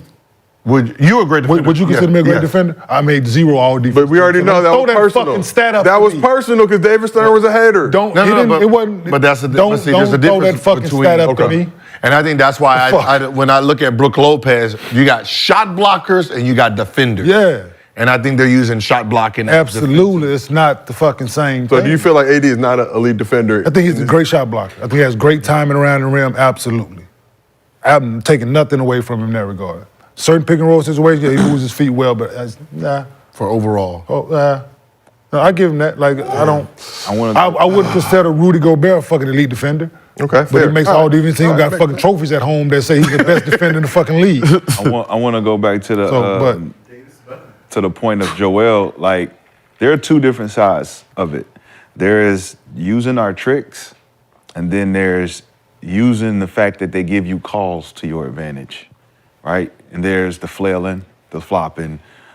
Joel is a big motherfucker, right? And when he falls, it's like, why did he fall, right? So if you're near him, it's almost like the advantage like AI had or Kevin Martin had. As soon as you touch him, they and the same is with him, because that fall so long, timber, boo. So it's like he gets those calls on top of some tricks. So I think it's two different scenarios that you can actually say guys use and guys don't use. The smart guys can bait you in to get you to do shit like we seen. And then there's this times where we know if I fall near you, they gonna give me the call. And he getting them too. So Sometimes he do a lot of bullshit though. He do a lot of bullshit. But when he don't get the call, he looks he looks stupid as motherfucker at times. Like, dude, you too big to be doing that at times. Like, I be thinking that shit out. Like, dude, you too big to be flailing that way, man. But like, you go up and nobody near touched you, Bro, and you flipping, sliding to the bench and shit. Like, now think about it, right? Who drives the most in the NBA? Two people: LeBron James and Greek the Freak. Yep. Right. Who leads in free throws though? So Embiid leading, Greek is second though. Greek is second. Yeah. What ends up happening is the stronger you play, the more they expect you to play through it. Right? So you're penalized. So the biggest crybabies that the NBA seen is usually the strongest people that they're not gonna give it to you. Like DeMarcus Cousins, like you're talking about a guy who's sitting down there getting pounded on. Pause. Shit. Paul, I'm sorry. Two for you, 2 for 2 in 2 days straight, bro. Damn, my bad, man. God damn. But you know what I mean? I give you that one. I give you that one. Okay, My man. He gonna cry the most. He gonna cry the most because he's getting fouled the most. Right. So the more you play through contact, the more they don't call it. They expect you like, that was an easy layup, right? Like this is like Shaquille. Like you're telling me Shaquille didn't supposed to average 20 free throws a game Easily. We were purposely fouling them. We think about when it was hack a Shack. Oh, you listen, dog. We're jumping, jumping on his back. And they still like, hey, I mean, maybe that's not one. Maybe not. Shaq created the contact. Hey, I got his whole leg down here. Hey, foul. Like, come on. Hey, come on, ref. Look, ref. What? You can play through it. What? Like, you know what I mean? So, like with Joel, hey, looking up here. What? I don't see nothing. He's smart enough to realize that if I do play strong, like Jokic, look how much fouls Jokic gets. Like, shit, give me something. Thank you. And he always do that shit. Fuck, shit. But if you call the first one, like how many times, like because of the size, you're like, well, you can play through that. Like, I don't want to give you the first 12, but shit. You know what I mean? And it's just one of those things where when you're a scoring skilled guy, you're just trying to you're manipulating the rules. Like if we said, yo, we're not gonna give you those calls, now he's gonna play to his strength, which now he's stronger than those guys. Now he's gonna be sitting there playing bully basketball. So either way, no matter if you don't like him trying to get the foul, let him play his way. Boom! Yeah, we go, goddammit, let's go. Now let's play. Nobody's stopping him. Everything's a dunk. No one's stopping that dude. Yeah, for sure. This opens up a bigger conversation, though, just about the tricks that offensive players can use to generate a competitive advantage, to draw fouls, to get buckets. So, Rashad, what are some of those offensive moves that you learned in the league that helped you take advantage of the defense? One specifically, I got a lot of tips early on. He's trying to give you a ball. Yeah, he's gonna give me the ball in the Oh, okay. I'm gonna do my Kenny. I'm gonna do my Kenny to Jets. Run to the bottom. You know what I'm saying? Okay. But when I went to Jordan camp, back when my UNC ties were pretty strong, I was good. I was good with them. Mike was my man's. He gave me some tips, about what it was to do the fadeaway. Everybody had their own little way that they did the MJ fadeaway until MJ actually showed me, like, this is why they don't do it like I do it, because I keep the ball high when I'm turning over my left shoulder. And when I did it, he stripped it out of my hands. Like, you think you got it. And then he did it, and I'm like, God damn, I can't get to it. But then there was a few other ones. Let's go to the board. There's a few other ones that were pretty. Wait, hold on. Wait, we can't. They got the high angle. They got the wide. Okay. Yeah. I'm over here looking at him. Yeah. So a lot of times a guy likes to put his hand out all the time, just to kind of off balance. And for me, it was either hip or hip. And if I had the ball on this hip, I would know that this guy's trying to reach in here. So I would automatically reach in and grab his arm to get him off balance. So if I come here and then I'm here, come back, and you reach in, boom, I'm here. And I'm pushing him off balance. And the other one was the same stance. This one here, this leg high. I'm coming here, bam. Oh shit. Calf muscle. A lot of guys would get called for the hook because they would try to hook here or they would try to hook here. For me, I started to learn that the lower you go, the more off balance that guy would be, and the easier it would be to get past him. And your first step would always be, bam. Yep. And the little tricks like that could offset him having to also bump into me. So now if I go here, the only way for him to stop me would be there. So it's like the little things like that would give somebody like me who prided myself on getting an advantage without dribbling. I didn't like to do all the dribble. I like to figure out, all right, triple threat, how can I get past him 1-2 dribbles? Let me pull his arm. All right, let me get here and not get an offensive foul. So a lot of those things that I see out there are without tricks and they're doing the flailing and the bop, but you see, Joel do the thing on AD. Once in a while, you see some tricks. But I know, like, I used to see Kenya do defensive tricks, but, I'll allow him to do that, his own thing. But it's like we all got our things where we get an advantage. You've talked about a lot of those things, being able to turn body or put. I try to teach it to the young kids, but they're not receptive. Yeah, no, like he's saying, like I just like studying footwork, studying ball placement, for me, just not letting guys get comfortable if I'm guarding them. Like I'm not gonna leave my hand out there for guys. Like if I was playing against James, I'm just not going. Like you're gonna have to be pretty fucking quick to get me to. Cause I'm playing. It's just you're gonna have to be pretty quick in order to go into your shot to get me to leave my hand. Like I'm just not leaving my hand in place. I'm not putting my foot where you think it might go. I'm gonna crowd people. I'm not gonna he like to get space for his footwork, right? I'm not gonna back up. Right. That jab step shit, he jab, I take a step closer. Yep. Like I'm gonna meet your strength with like whatever it calls for the moment, then that's what, and I'm gonna know he like to go right. I'm gonna step up and I'm gonna shut that off. I'm gonna force you to go left. Yep. Force me to do something different. I'm gonna force you to do something different. As soon as you get ready to put the ball down to your weak hand, I'm gonna reach and it's just those are the best defenders to switch it up every time. Every single time. I'm not gonna give you the exact same look every single time. Yeah. But great offensive players study that. They study guys' tendencies. Yep. I didn't have tendencies playing defense. Other than me stripping, other than me trying to get the ball, but that was you knew a tendency that I had. Keep the ball away. He's reaching for it. He gonna try to Now you're playing in the post like yeah, that's how he used to do that shit. Yeah. Like that's one thing people do. Oh, he gonna try to strip you. So you gonna have to protect this ball one way or another. And to get to your shot, you're not gonna be able to have your traditional motion to get to your shot. I'm gonna make you if you normally go here, you're gonna have to motherfucking go here. If you normally go here, you're gonna have to go, I'm gonna make you do something different. I'm gonna make you turn, I'm gonna make you pivot off your weak pivot. Like if you strong left pivot, well, today I'm gonna see what their right pivot like. You're gonna turn your back.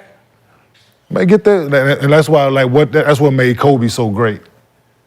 And guard him and guys like that. He no matter what I tried, it was. He had to counter for it. It was.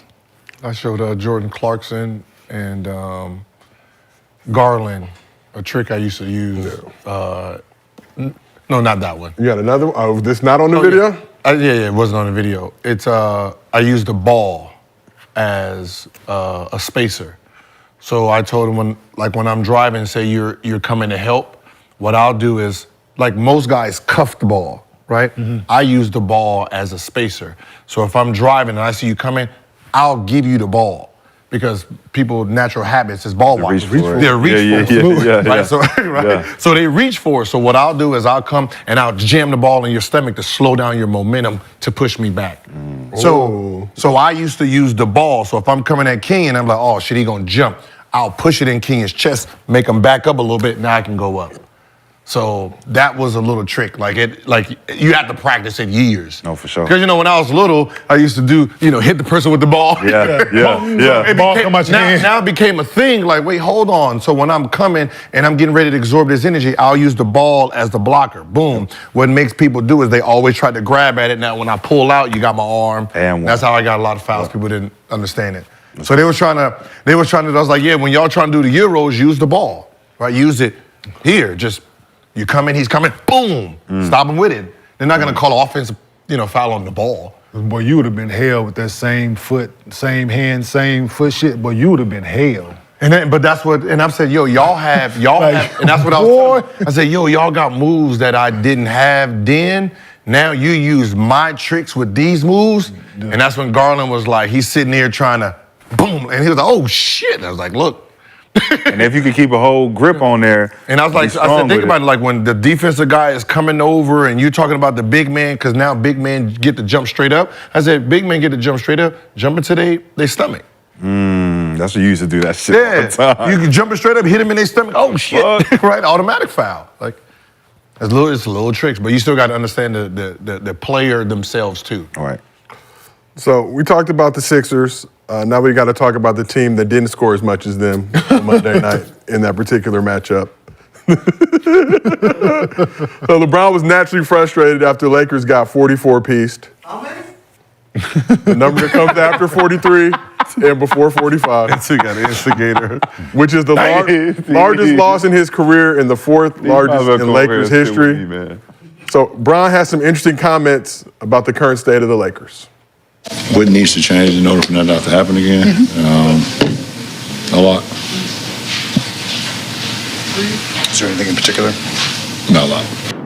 How should a team react to this kind of game? Do you just totally flush it, disregard it, move on, or do you just let it stew and use it as motivation? I don't know how a team. I can only speak for myself. How do you? I don't like it. You said to Dan's question, you said a lot needs to change. Is there anything specific you feel like needs to change? We said a lot. He said, what in particular? I said a lot. So, Gil, you are fluent in Bronese. What do you think LeBron was really saying? Get the fuck out of my face, man. We just got beat by 44. What you asking me all these stupid ass questions for that you know? What does a lot mean? A lot means a lot. Like a lot?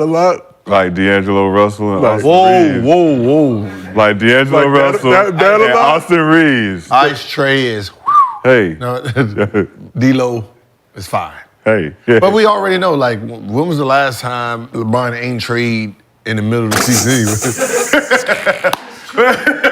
You know what I mean? What we saw was not what I finished with, goddammit. I can tell you that for sure. He knows how to pivot very well. Do you see the pivoting? Do you see him pivoting now?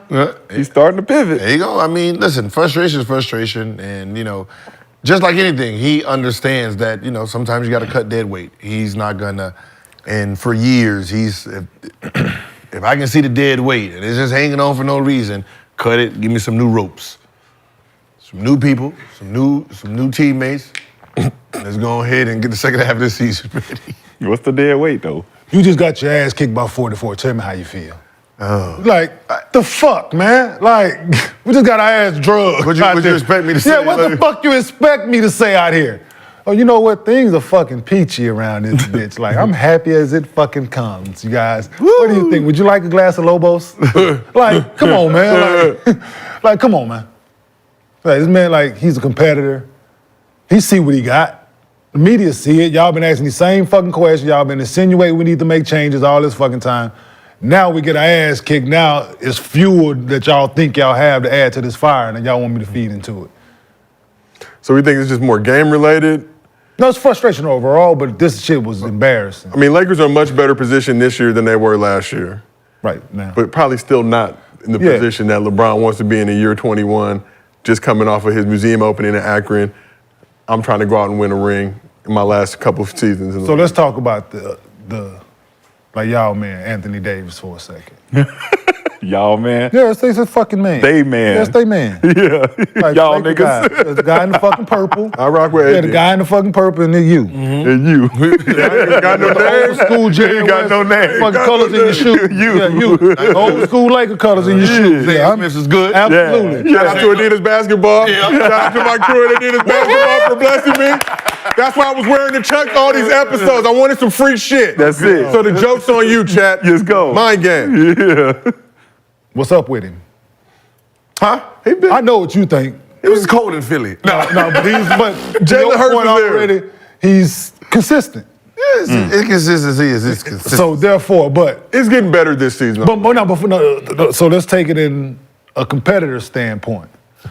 You got this man going dead at you on the other side. You take 14 shots.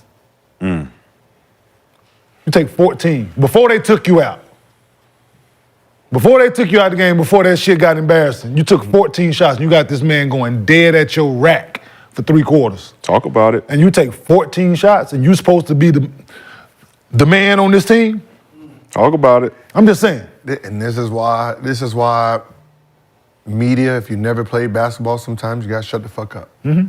Because you don't understand locker room behavior. Mm-hmm. You want him to be the man, but you don't understand what we watching. You got somebody throwing haymakers at you, and we watching. He over here coming at, hey, he's sweet. Yeah. Come on, throw the ball, Maxie. Throw the ball, Maxie. He's sweet down here. Sweet down here. We sitting there like, yo. I can't get jiggy. Yo, I don't need the ball right now. You better call for the joint.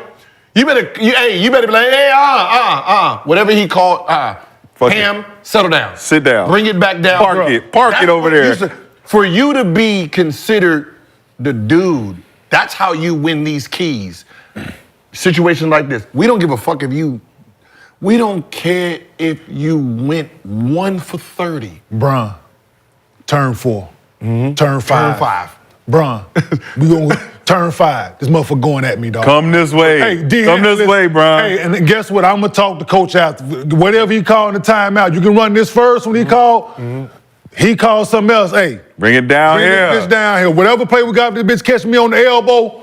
Bring it right here. I'm not gonna take this. Is the problem that AD is a 4 being forced to play the 5 or Who cares? should that not matter? I'm He asking. put I'm his asking. fucking I'm just doing my basketball host shorts thing. on one at a time, hopefully. Security! It Security! don't matter. Hopefully, Go put his get this basketball nigga. shorts on one at a time. Because he's But that's not as big as those dudes. No, but that's the problem. Like when you're talking about like respect, when you're talking about respect and gain it in Hold on. in the locker room. There's only 2 guys in the league that he should be worried about physically. Yes. 2. He played one last night. But he played. Still, it don't matter, dog. 3. Go, you physically, you put on weight, you size, height-wise, skill-wise. Skill-wise, you just as skilled as Yes. Joel Embiid. But the difference is this, like, there's 14 shots, dog.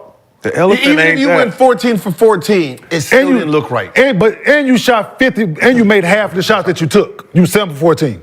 You made half the shots that you took. To you, good game. To your teammates, no, you ain't even step up for this challenge. Should have been 7 for 20 is what you're saying. If you 7 for 14, How much did Joel shoot? Yeah, listen, man. We're gonna go bucket for bucket for bucket. You stop Embiid, shooting. 15 shots.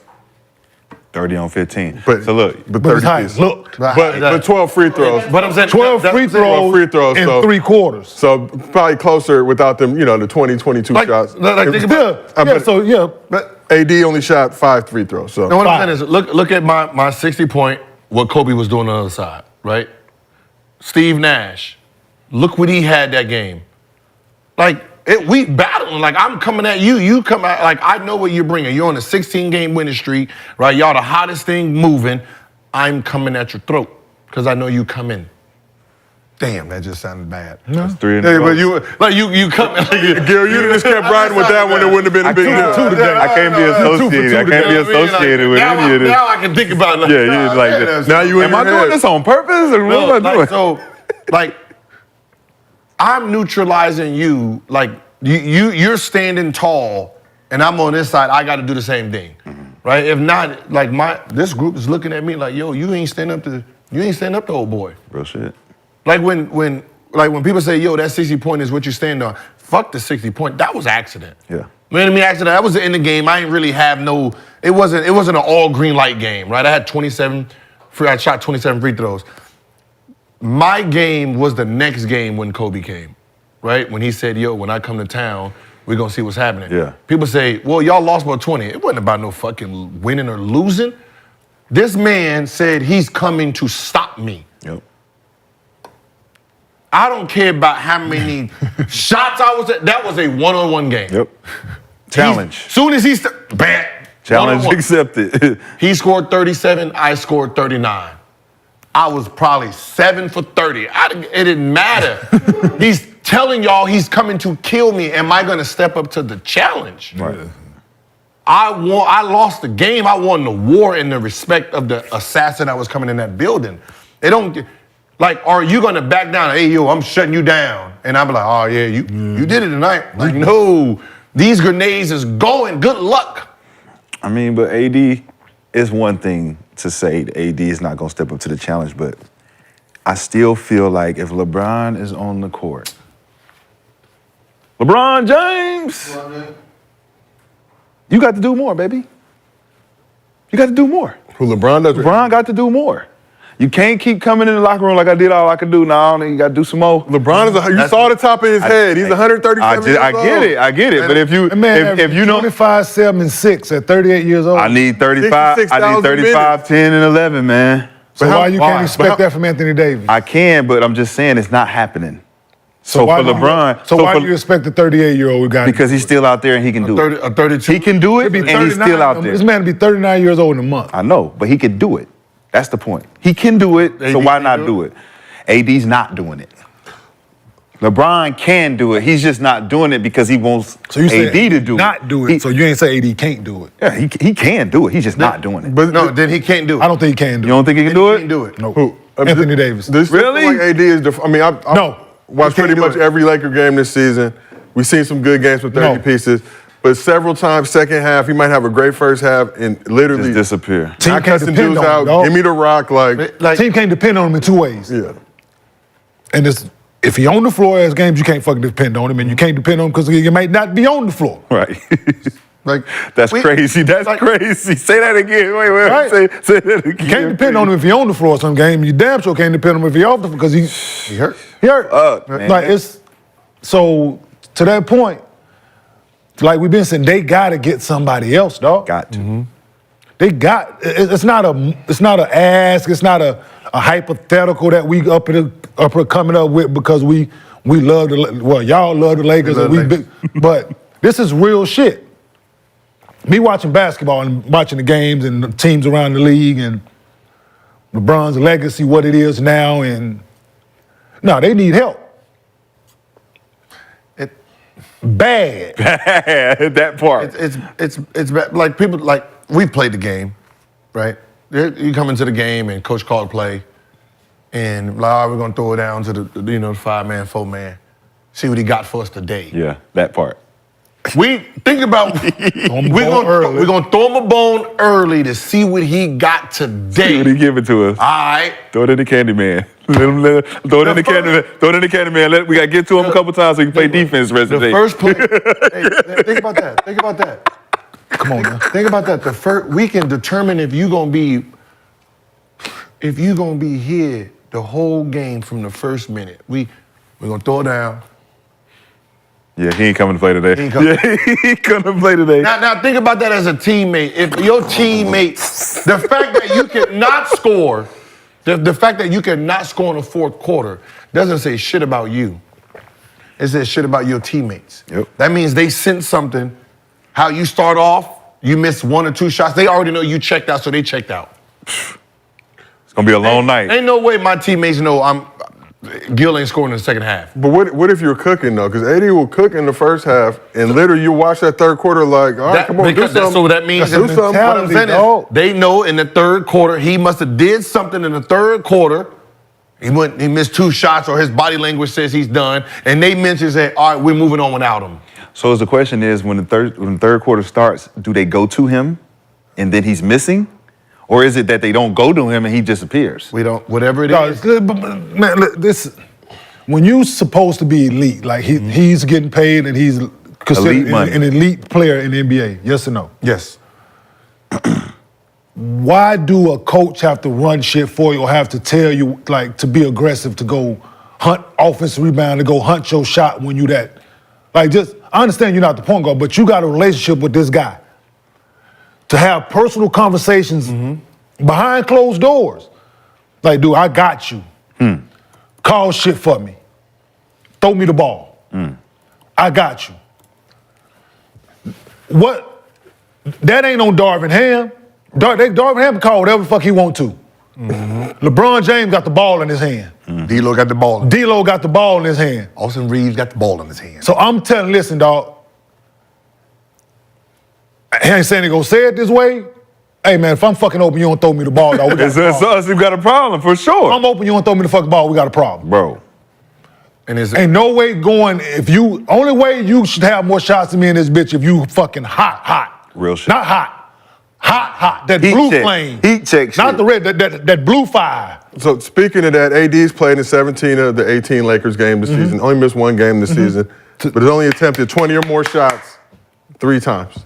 That's a problem. And you guys want LeBron to give him the keys, and he don't want them shits. So that's why I'm saying, LeBron, you see, every time you drop the keys, he let them shits hit the floor. Stop giving him the fucking keys until you retire, my nigga. You cannot take no games off depending on Anthony Davis to do anything good for you. He can't physically, we're not saying he can't physically, but if you're trying to win at the end of the season, you physically can't have LeBron, do everything. 38-year-old man, about to be 39, playing this type of ball. When the rest of the superstars in the NBA at this age your Hall of Famers, your GOATs, was bullshit at this age, right? So we're gonna treat. So what LeBron doing right now is GOAT shit at his age, and we're gonna keep that said.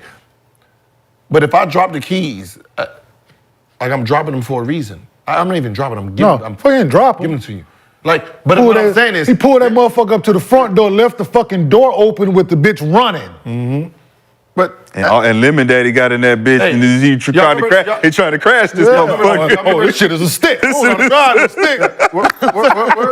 I can learn. I'm not a drive no stick. Now think about the defensive side. You remember when him and Dwight almost got into the fight?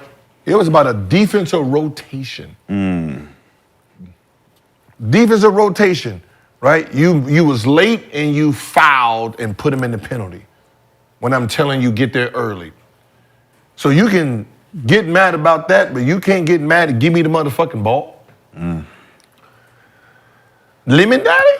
Come on, man. Lemon Daddy. Nigga, we run a pick and roll and you don't throw this bitch back to me, bruh?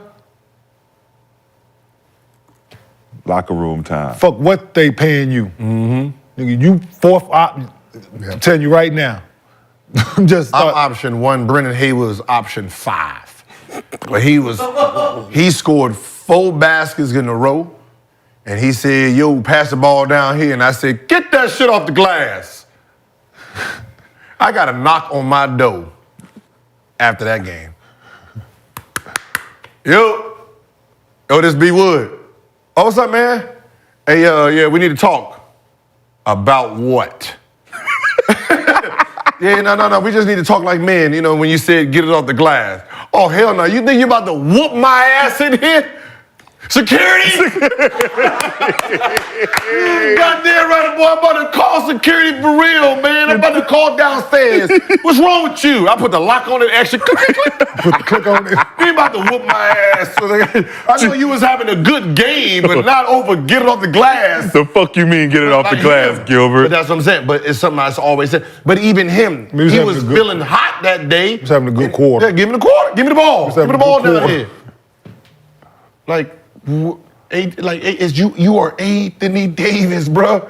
You should have that mentality. Ain't nobody supposed to shoot the ball. There's only one person on that team that can outrank shoot. That's LeBron James. Yep.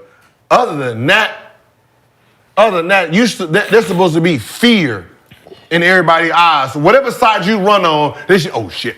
They should be looking down, looking down. Hey, here you go, Anthony Davis. You don't got nobody on your team that's gonna sit there and do that. Yeah. No. But obviously they doing that in that second half. For you to score zero in today's game, 0. Skill set, Never. athletic. Come on, man. Not a free throw. No, never. Yeah, So I got it. Torrin Prince and them out there shooting that bitch, looking down like. I be looking at it. What the fuck are y'all doing? Ain't no damn. Move around, my nigga. Y'all better park it. Way. Y'all better park it over there. Park it. Like I be looking at these shots like 8, 9 threes. How are you? Who gave you what green light? No. Is that Darvin's fault? I don't give a fuck who fault it is. No, I'm asking. No, that's player fault. Because if Darvin say, look, we going into big fella. We going into the big fella. Cam, listen, if Cam shoot 2 threes back to back, we supposed to go into big fella. Big fella don't say nothing to Cam. Darvin got to say something to Cam. No. Who's saying something to Cam? Hey, we watch film. Who's saying something to Cam? In the game, not the film. Anthony Davis. That's what I'm saying. If Ant don't say nothing, then that's it. It got to be Darvin to say something. No, you don't have listen, man, that coach don't have no authority between them lines. The only thing he can do is sub and sub out. You right. It's understanding between the players. Yeah, understand between the players. Because we watching film in this bitch. I might not say nothing that day if I'm Anthony Davis, because I don't want the shit to look bad with on TV with, but you best goddamn believe we watching film at some point, whether it's 5 clips or 50 clips. We watching film at some point on this game we just had. Yep. We got another one coming up, and we gonna be in the room together at some goddamn point, and I'm just gonna let it be known. Hey, bruh, I'm gonna go to the film guy. Hey, I need you to put them 5 clips that we was in the game together, and I'm gonna go to coach. Hey, I got something to say. Dude, you're a leader. You're supposed to be a leader in here. You're supposed to be the guy. So therefore, you have the authority and the ability to speak up about me trying to do more to help us win. It's not coming from I just want more fucking shots. Right. Like, no. If I do more, we have a better chance of winning. So I'm gonna step up to the plate and be like, listen, this is what it should be. And if these 5, hey, dog, D-Lo, hey, we ran this 70-77, and nigga, hey, you didn't throw it back, and I was wide. Hey, you see this? Seen it. Don't let this shit happen again, man. And that's the problem. He don't have one of us on the court. No. He just smacked somebody, is basically what No. He needed an enforcer. He needs somebody to enforce getting the ball. If Melo got it going and we had somebody come down and took, hey, listen, dog. What did you do What the hell wrong with you, man? He hot. No. It's Melo. What the fuck wrong? Or anybody got, JR got it going, Chance, whoever got it going. I wish somebody would have came down and shot the next one. Man, for real. Yo, hey, either I'm gonna tell her, hey man, get him the fuck out. Or, no, don't do that again, my nigga.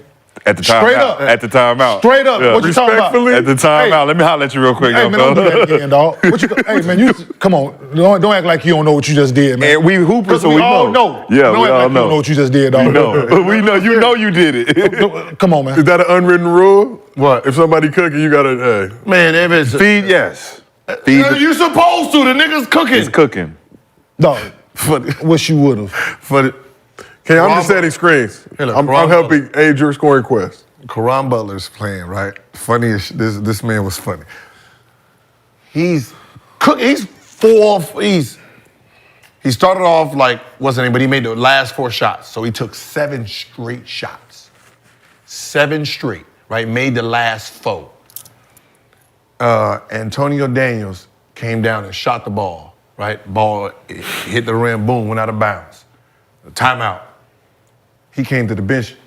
Hey man, we need to pass the ball around. This is Caron. Ron saying that. We need to pass the ball around out here being selfish.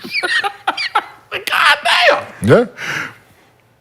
Antonio Daniels. I just made 4 straight. So that was Antonio Daniels' first shot. Hey man. We had 8 possessions. Selfish. We had 8 possessions. I shot 7 of them. So 7 of the last 8, and he said, "Hey man, y'all out here acting selfish." I'm 4 for 7 right now, 4 for man. 7. That's good That man percentage. was like, let's say you playing, but buddy ball happens, and then so you got Nick Young, Dre, Dominic McGuire, like. So he went down 2 times without touching the ball. Like, didn't physically touch Ron? it. Yeah. Right, they pass it, give it back, give him go. He didn't touch it twice. Hey, man, pass the goddamn ball like I'm 21. Like, you know what I mean? Like, he didn't even let the ball go down 3, like, not even a 3rd time without him touching it. Pass me the ball like I'm 21. Yeah. Real shit. Hey. Like, that's so when you see Anthony Davis, like, wait, what are you out there doing? What are you saying to them? You ain't saying that they can sit here and go down like you not that player, but some guys are quiet. Is it respect?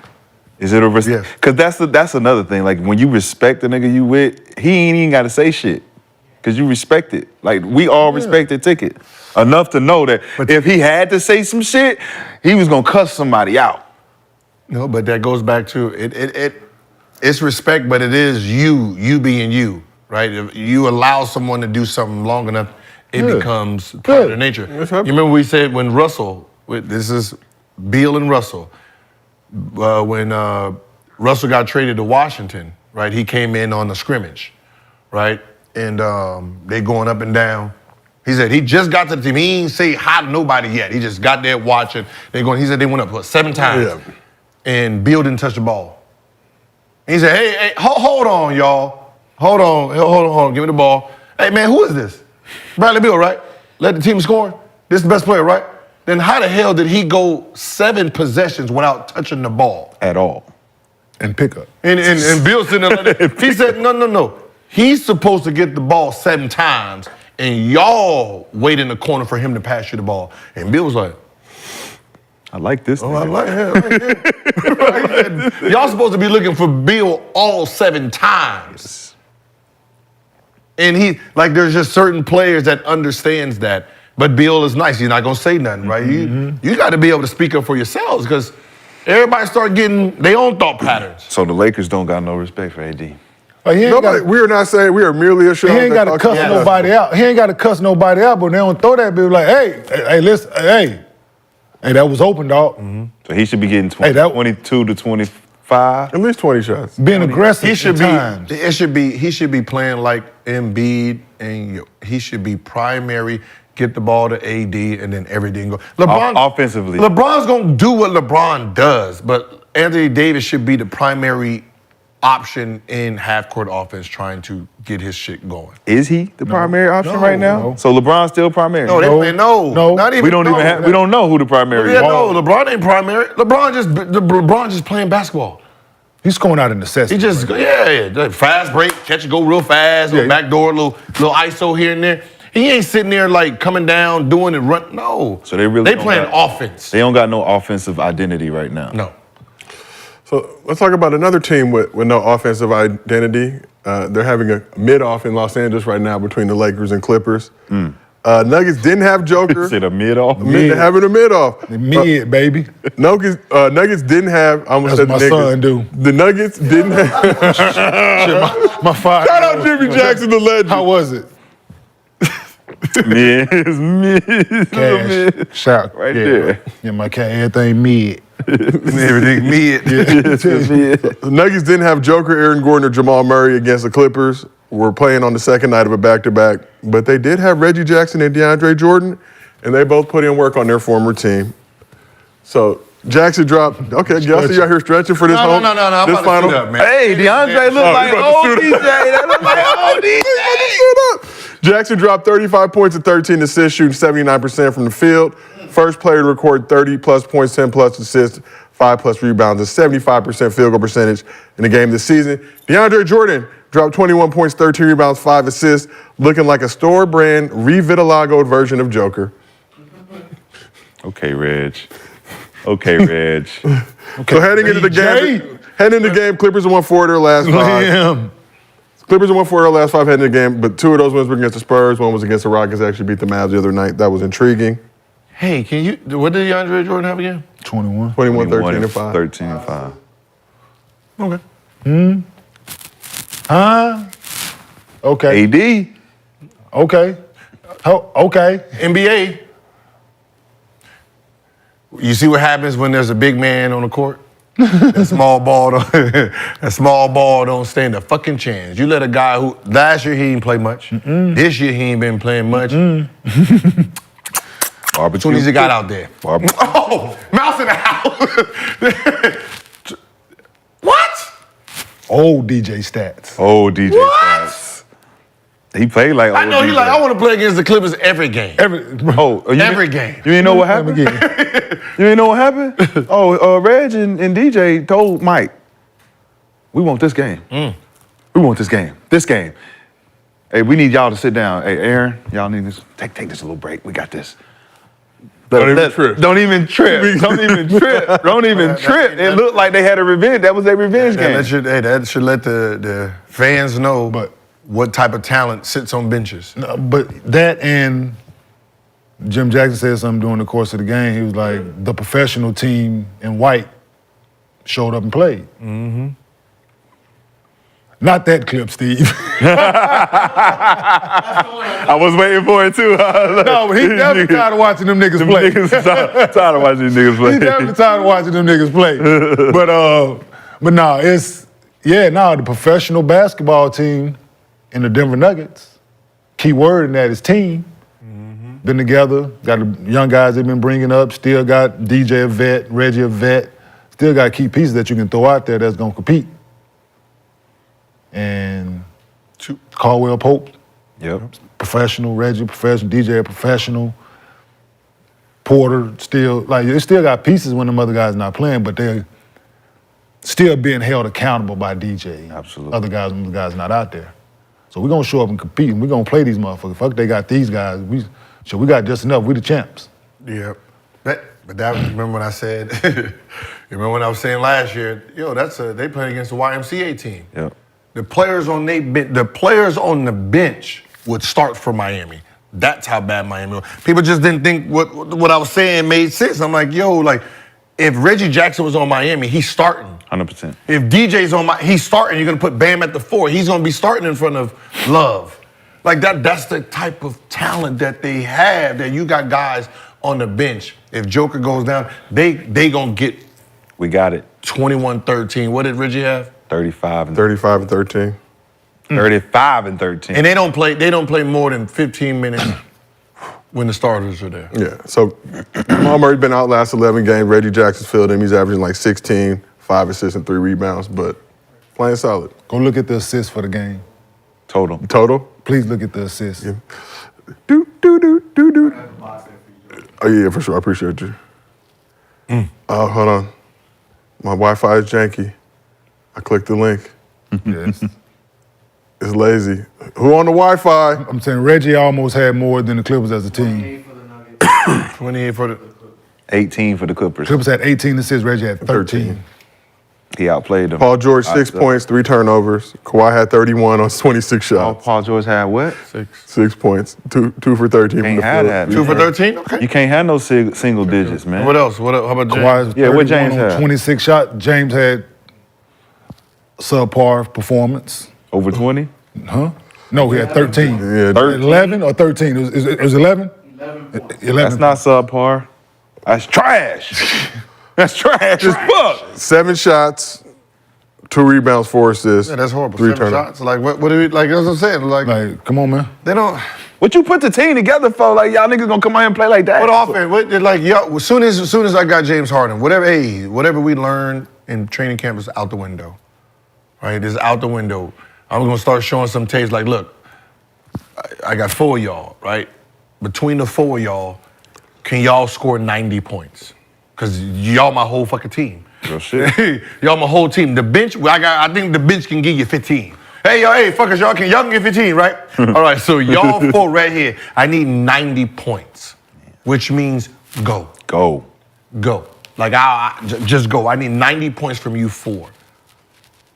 If I can drill that in their head, that they should be smart enough to understand this type of style that I need to be played on the court. 90 points from you 4, they gonna give you 15. But what style is that though? Move, go. Move, catch and go. Run, go. Cut, run, shoot. And they wouldn't have 18 jump, dunk, boom, boom. Y'all would have 30-something assists every night. Okay, what do you think about that situation? Just what the Clippers look like right now and with the offensive struggles. No, I said it before. I thought their assist numbers would go down as a team.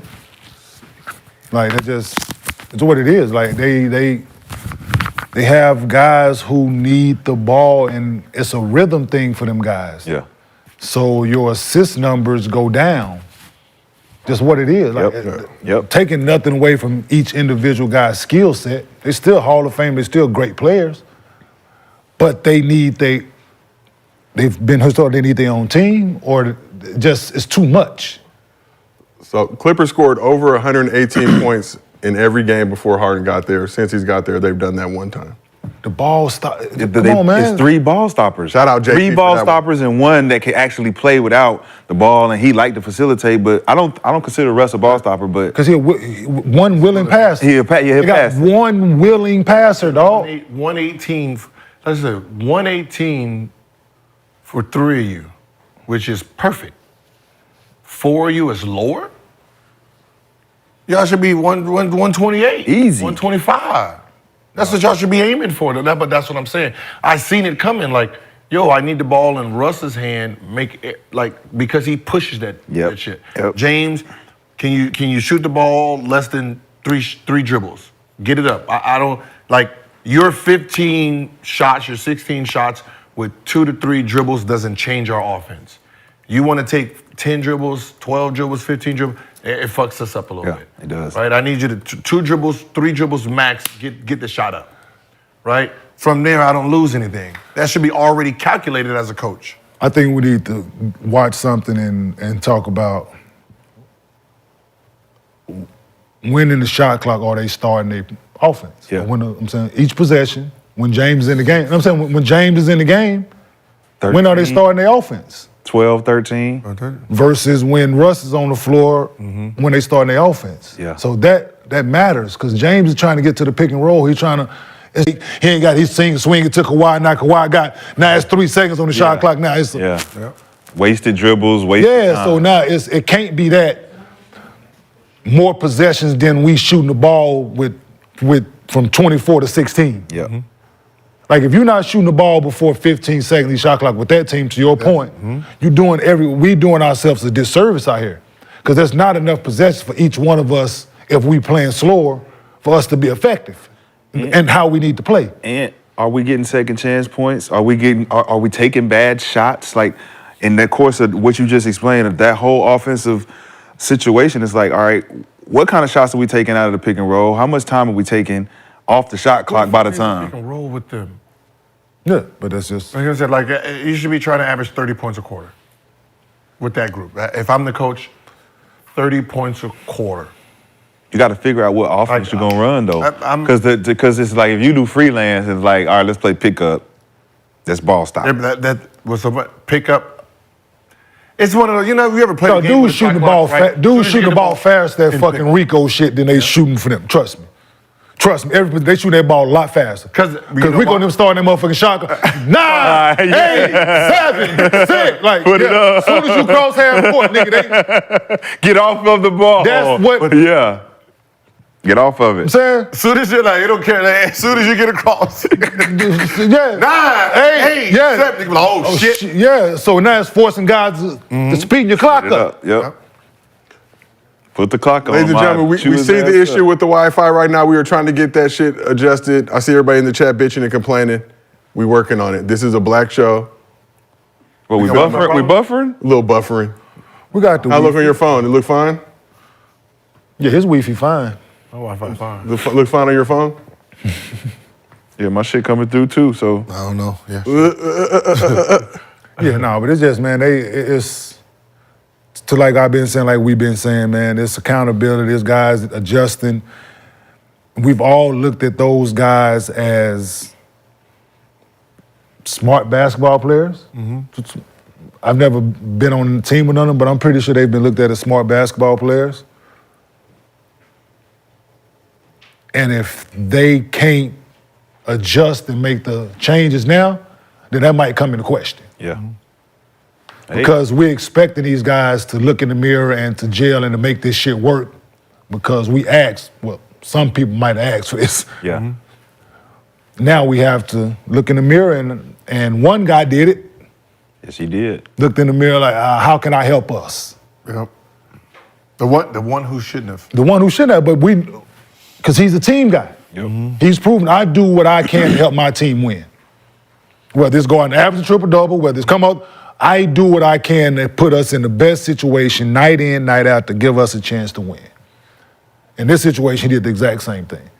So what are them other 3 guys going to do in this situation in order to match his unselfishness and him tucking his ego?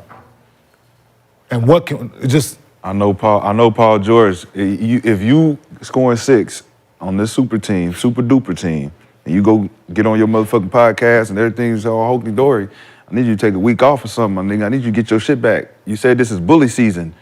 Let's bully some motherfuckers, man. Y'all are under 500 right now, man. That's not a good look. It's not a good look to be, I'm on my bully shit, I'm on this, I'm on that, and it's like you come out here and you get your ass clapped up, strapped up, and... Well, I think people been playing consistent. He definitely, but it's like... I think he's playing consistent. That's just the playing consistent. It's the whole thing of how Denver beat them the first time. Yeah. When they had Lou, remember when they had Lou Williams and Trez over there, you got 4 guys who averaging 19 and above.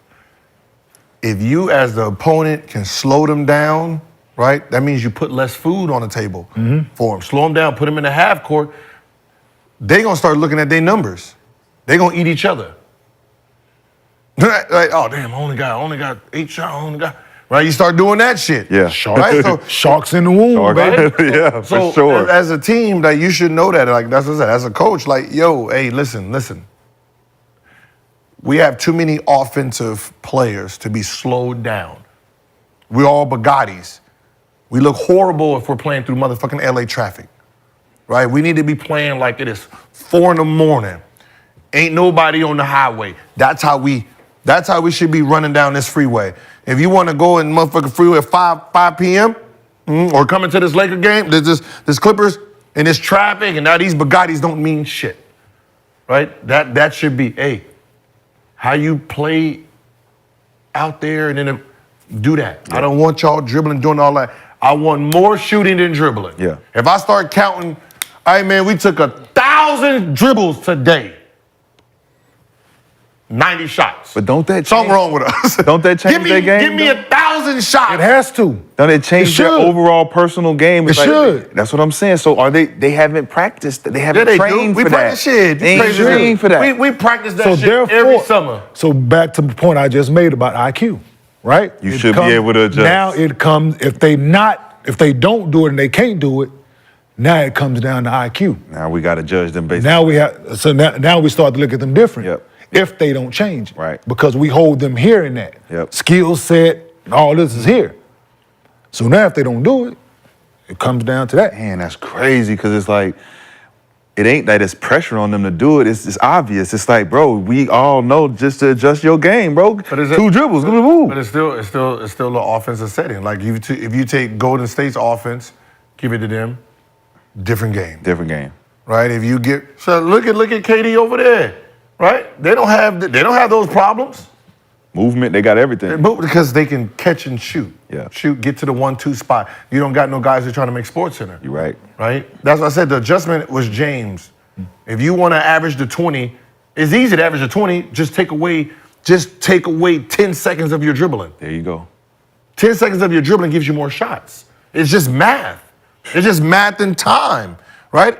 If I'm used to dribbling when I'm by myself, I'm used to dribbling 1,000 dribbles, 600 dribbles a game, right? If I can jump that down to 200 dribbles, think of how many more shot attempts I get. Yeah. I'm touching the ball the same, just not dribbling as much. I'm not sitting there, boom, boom, boom. You're boom, more boom, efficient. Boom. Like I'm not, think about it. When you walk the ball up, that's 1, 2, 3.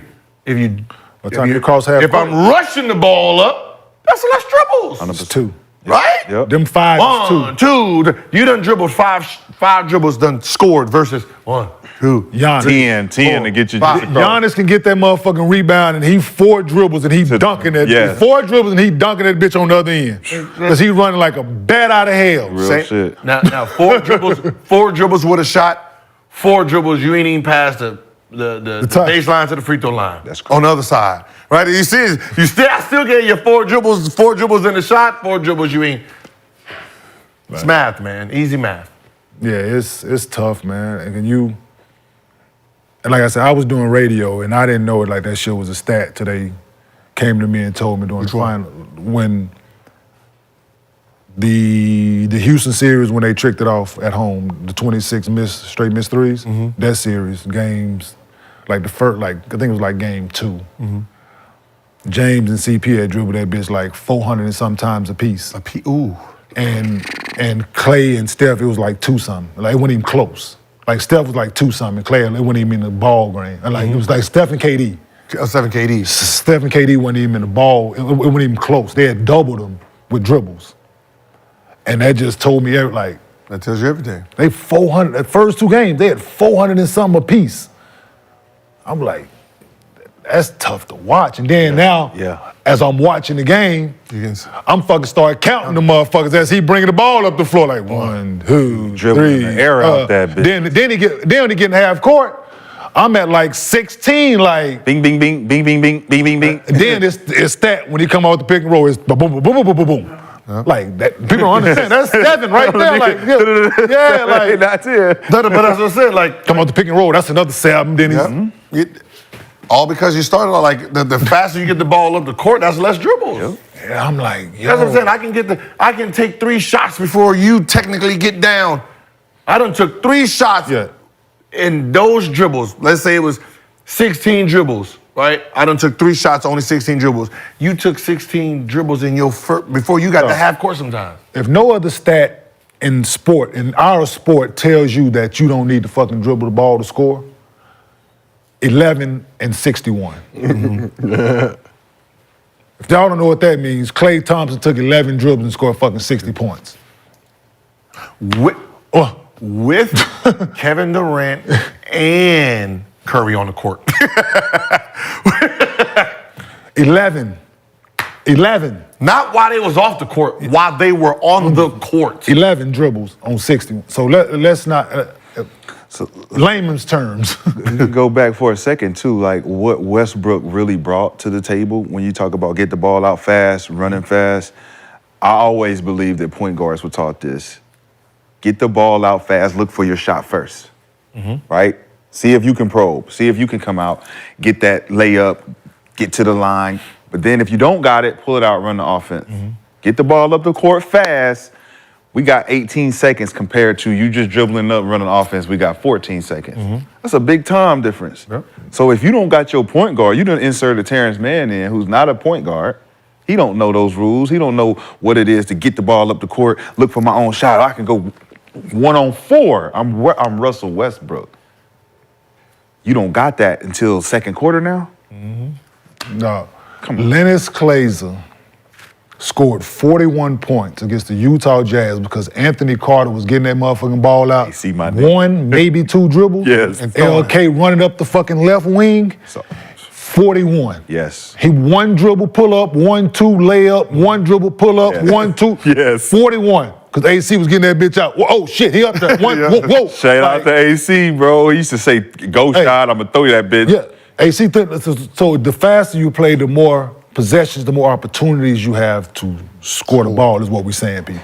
If y'all don't like, that's just what it is. That's what it is, and that's all it is. It's not saying that, that's why I said no one needs to come off the bench, right? Not at all. It's just, you have to understand who you guys are, what you guys need to do to be successful. And being successful, putting ball in the basket, right? This is how you do it. You guys as a group are taking 1,000 dribbles. Jump that bitch to 400.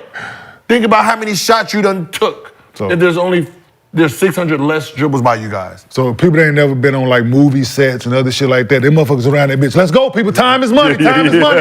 Move fast. We gotta go. Time is money. Let's go. We got like. Y'all should be trying to score 200. Like this is shit. Like we gotta get this shit going. We're on time crunch here. Like that's the way they should be fucking playing. Like we got a production. 18-hour day. Hell yeah, we got a fucking production. We trying to cut this 18 hours into motherfucking 13. Let's get going, guys. Come on now. Like, do they turn into players that are trying to get them each other open? Like we look at the offensive formats. There's Zubac trying to get everybody open, right? So if he not in as the center, who's getting who open? Are these guys all standing on the wing? Like, who go screen for me? Who go screen for me? To your point, no, he ain't fucking no screen. Let me ask you this. If James Harden drive middle and he got an advantage on him, what is the defense gonna do? Collapse. They gonna react, right? If Kawhi driving them up with the Paul drive with the throw the ball, he can't. If I throw you, fuck it. If I throw you that bitch, nigga, shoot it. Right. The problem is they're trying to. If you ain't got it, one dribble. Drive and kick. I throw it. If James drive, he throw it to Paul. Paul ain't got the shot. He drive. Same shit. He throw it to no. Everybody gonna react because they're afraid of them. Yeah. Defenses have been geared to stop each one of them individually. You put the motherfuckers on the floor at once, we should be fucking terrified. Yes. To have to guard that. We should be terrified as a defense.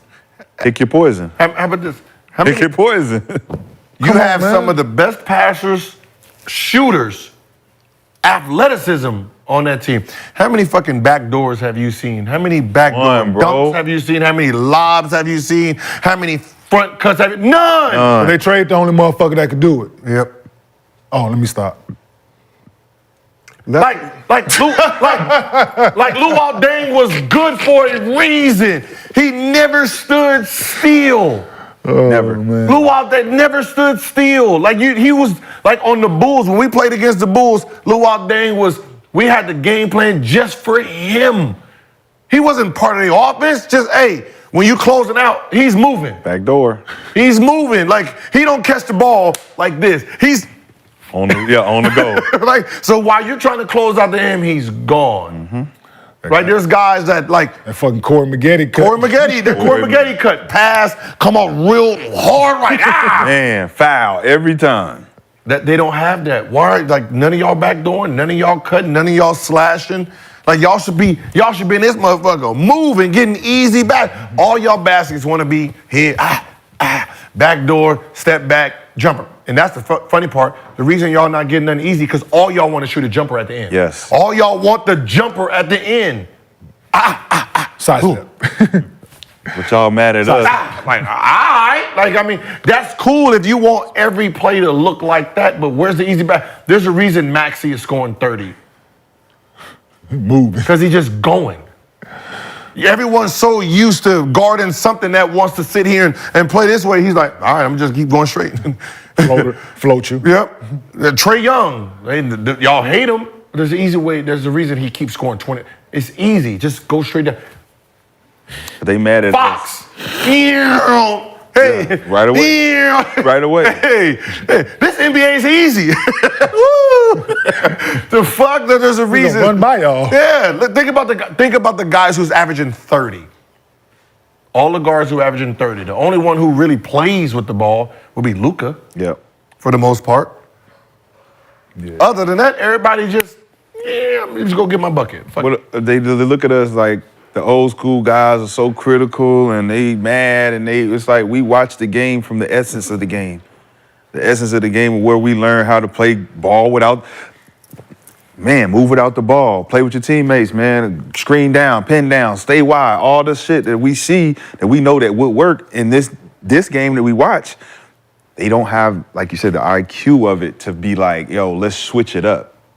We've seen the ISO ball. Y'all all had your own team. Can y'all play together without the ball? Can you play without the ball? You're not the superstar on this team because y'all all superstars. It's a super team. So where's the super team offense? That's what I want to know. And they don't. What's that? No. The problem was the statement.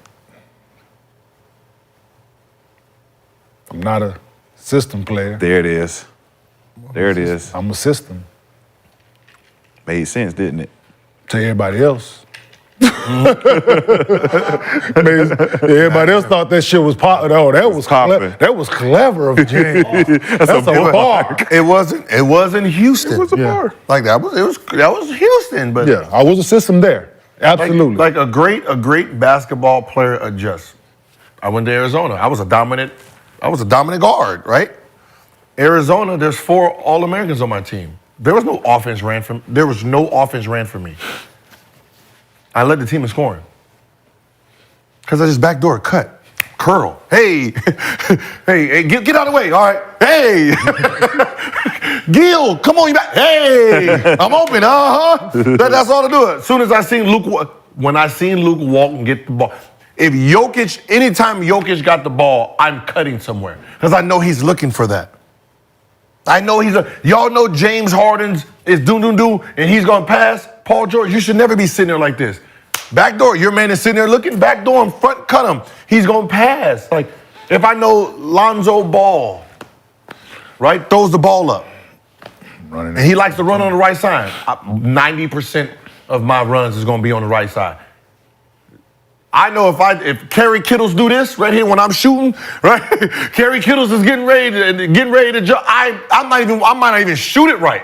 I'm shooting to try to get back because he gone. He gone. He gone. So I might just hurry up and run back. Fuck this shot, right? Because that's what ends up happening. And I'm sitting here doing one of these. You looking at layup. Yeah, you even if it went in, shit. Don't matter. I'm sitting there doing one of these gone. right here.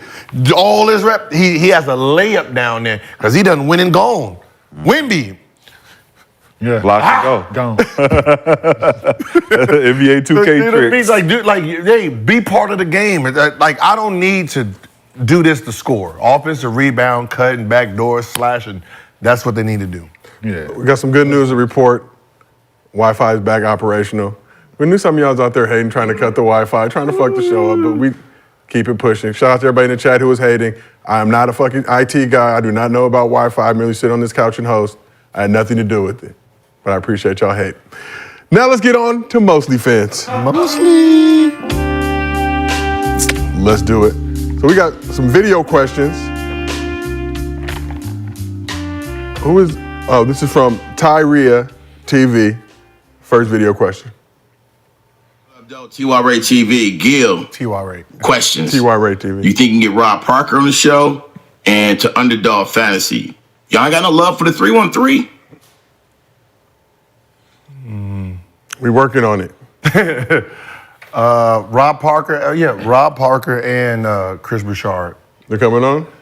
I've been trying to get them. You know, we haven't really, got our timing together. But they want to talk that Detroit Pistons stuff. But no, those are great guys, and like we talk behind the scenes a lot. Especially with Chris, helping educate me on just being a great reporter of the sport. So no more because didn't we start season 1 with some? Oh yeah. I took a jab at the '80s, and they took a jab, and I had to hit him with another jab. You know what I mean? Jab. But that's what is. But that's the beauty of sports, where it's not personal. We're just relaying information to you. Yeah, absolutely. Yeah, you should never fight somebody over a basketball take. Y'all want to go back and forth. All that shit is good, but you're trying to pull up. Yeah, there's so many motherfuckers want to square up with me, though. Why don't want to square up with me, though? You got this. Yeah, I'll just be talking about. I'll be trolling most of the time. I don't give a fuck about. So, a lot of people were mad. You can just look at the chat. A lot of people were disappointed in their projecting. So you just take those projections, wait for the direct deposit to hit. The LeBron fans, and the Pop fans, they be on. Hey, Pop, yeah. The 313 Detroit. Detroit. Oh, they don't have. Is Michigan hating? No fantasy. Yeah, they don't have fantasy. So they're stealing. There's just certain states that just don't have fantasy. Michigan, Atlanta. Because there's other companies, Ohio. Georgia. Other companies that are hating. Yeah, so you got to understand. Nevada. I'm in Vegas thinking I can bet, and I'm what the? Trying to do my pick'ems, like I gotta be able to do them here. I'm so upset too. So what you do is just like any smart person, have somebody in the states that you can, do put your pick'ems. Just give me the passcode. Just tell them which plays you want. Yeah, that's right. Yeah, just tell them what plays you want. I don't trust it. I don't trust it. So our next video is a person that has no underdog username, so they will not be getting $100. But here's the question. So does the TY dude get 200? Give him 200. 200? Give him 200. Huh? He needs an underdog. That's the first. First one. First one's from TY Ray TV, so he get 200. You get this person's 100. For not having. What's up, Gil? It's Neo here, and my question is, if you played in today's game, do you think your career would be better or worse? I'm not gonna lie, this generation of skill and talent is way better than your generation. Not gonna lie, but do you think it'll be better or worse? Let me know. Peace. Shout out Underdog. Shout out Jaquil's Arena. Love y'all show. This little nigga put subtitles on this shit. I know he done stepped it up, put the subtitles on. He's. That nigga look like he grounded. He look like he supposed to be doing that shit. Hey, where your mama at, boy? I told you about sending them videos to Gil. I just want to let you know. Don't you let mama know. Let my mama know. Hey, what time is it, man? Oh, he might be out of school by now, man. Boy, told you about them damn Gil's Arena videos. That nigga playing hooky for real.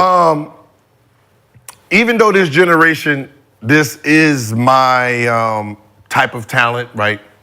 Like shooting threes, right? Getting to the basket. The skill that they have is way above what I have. Like, I can keep up offensively, defensively, oh my God.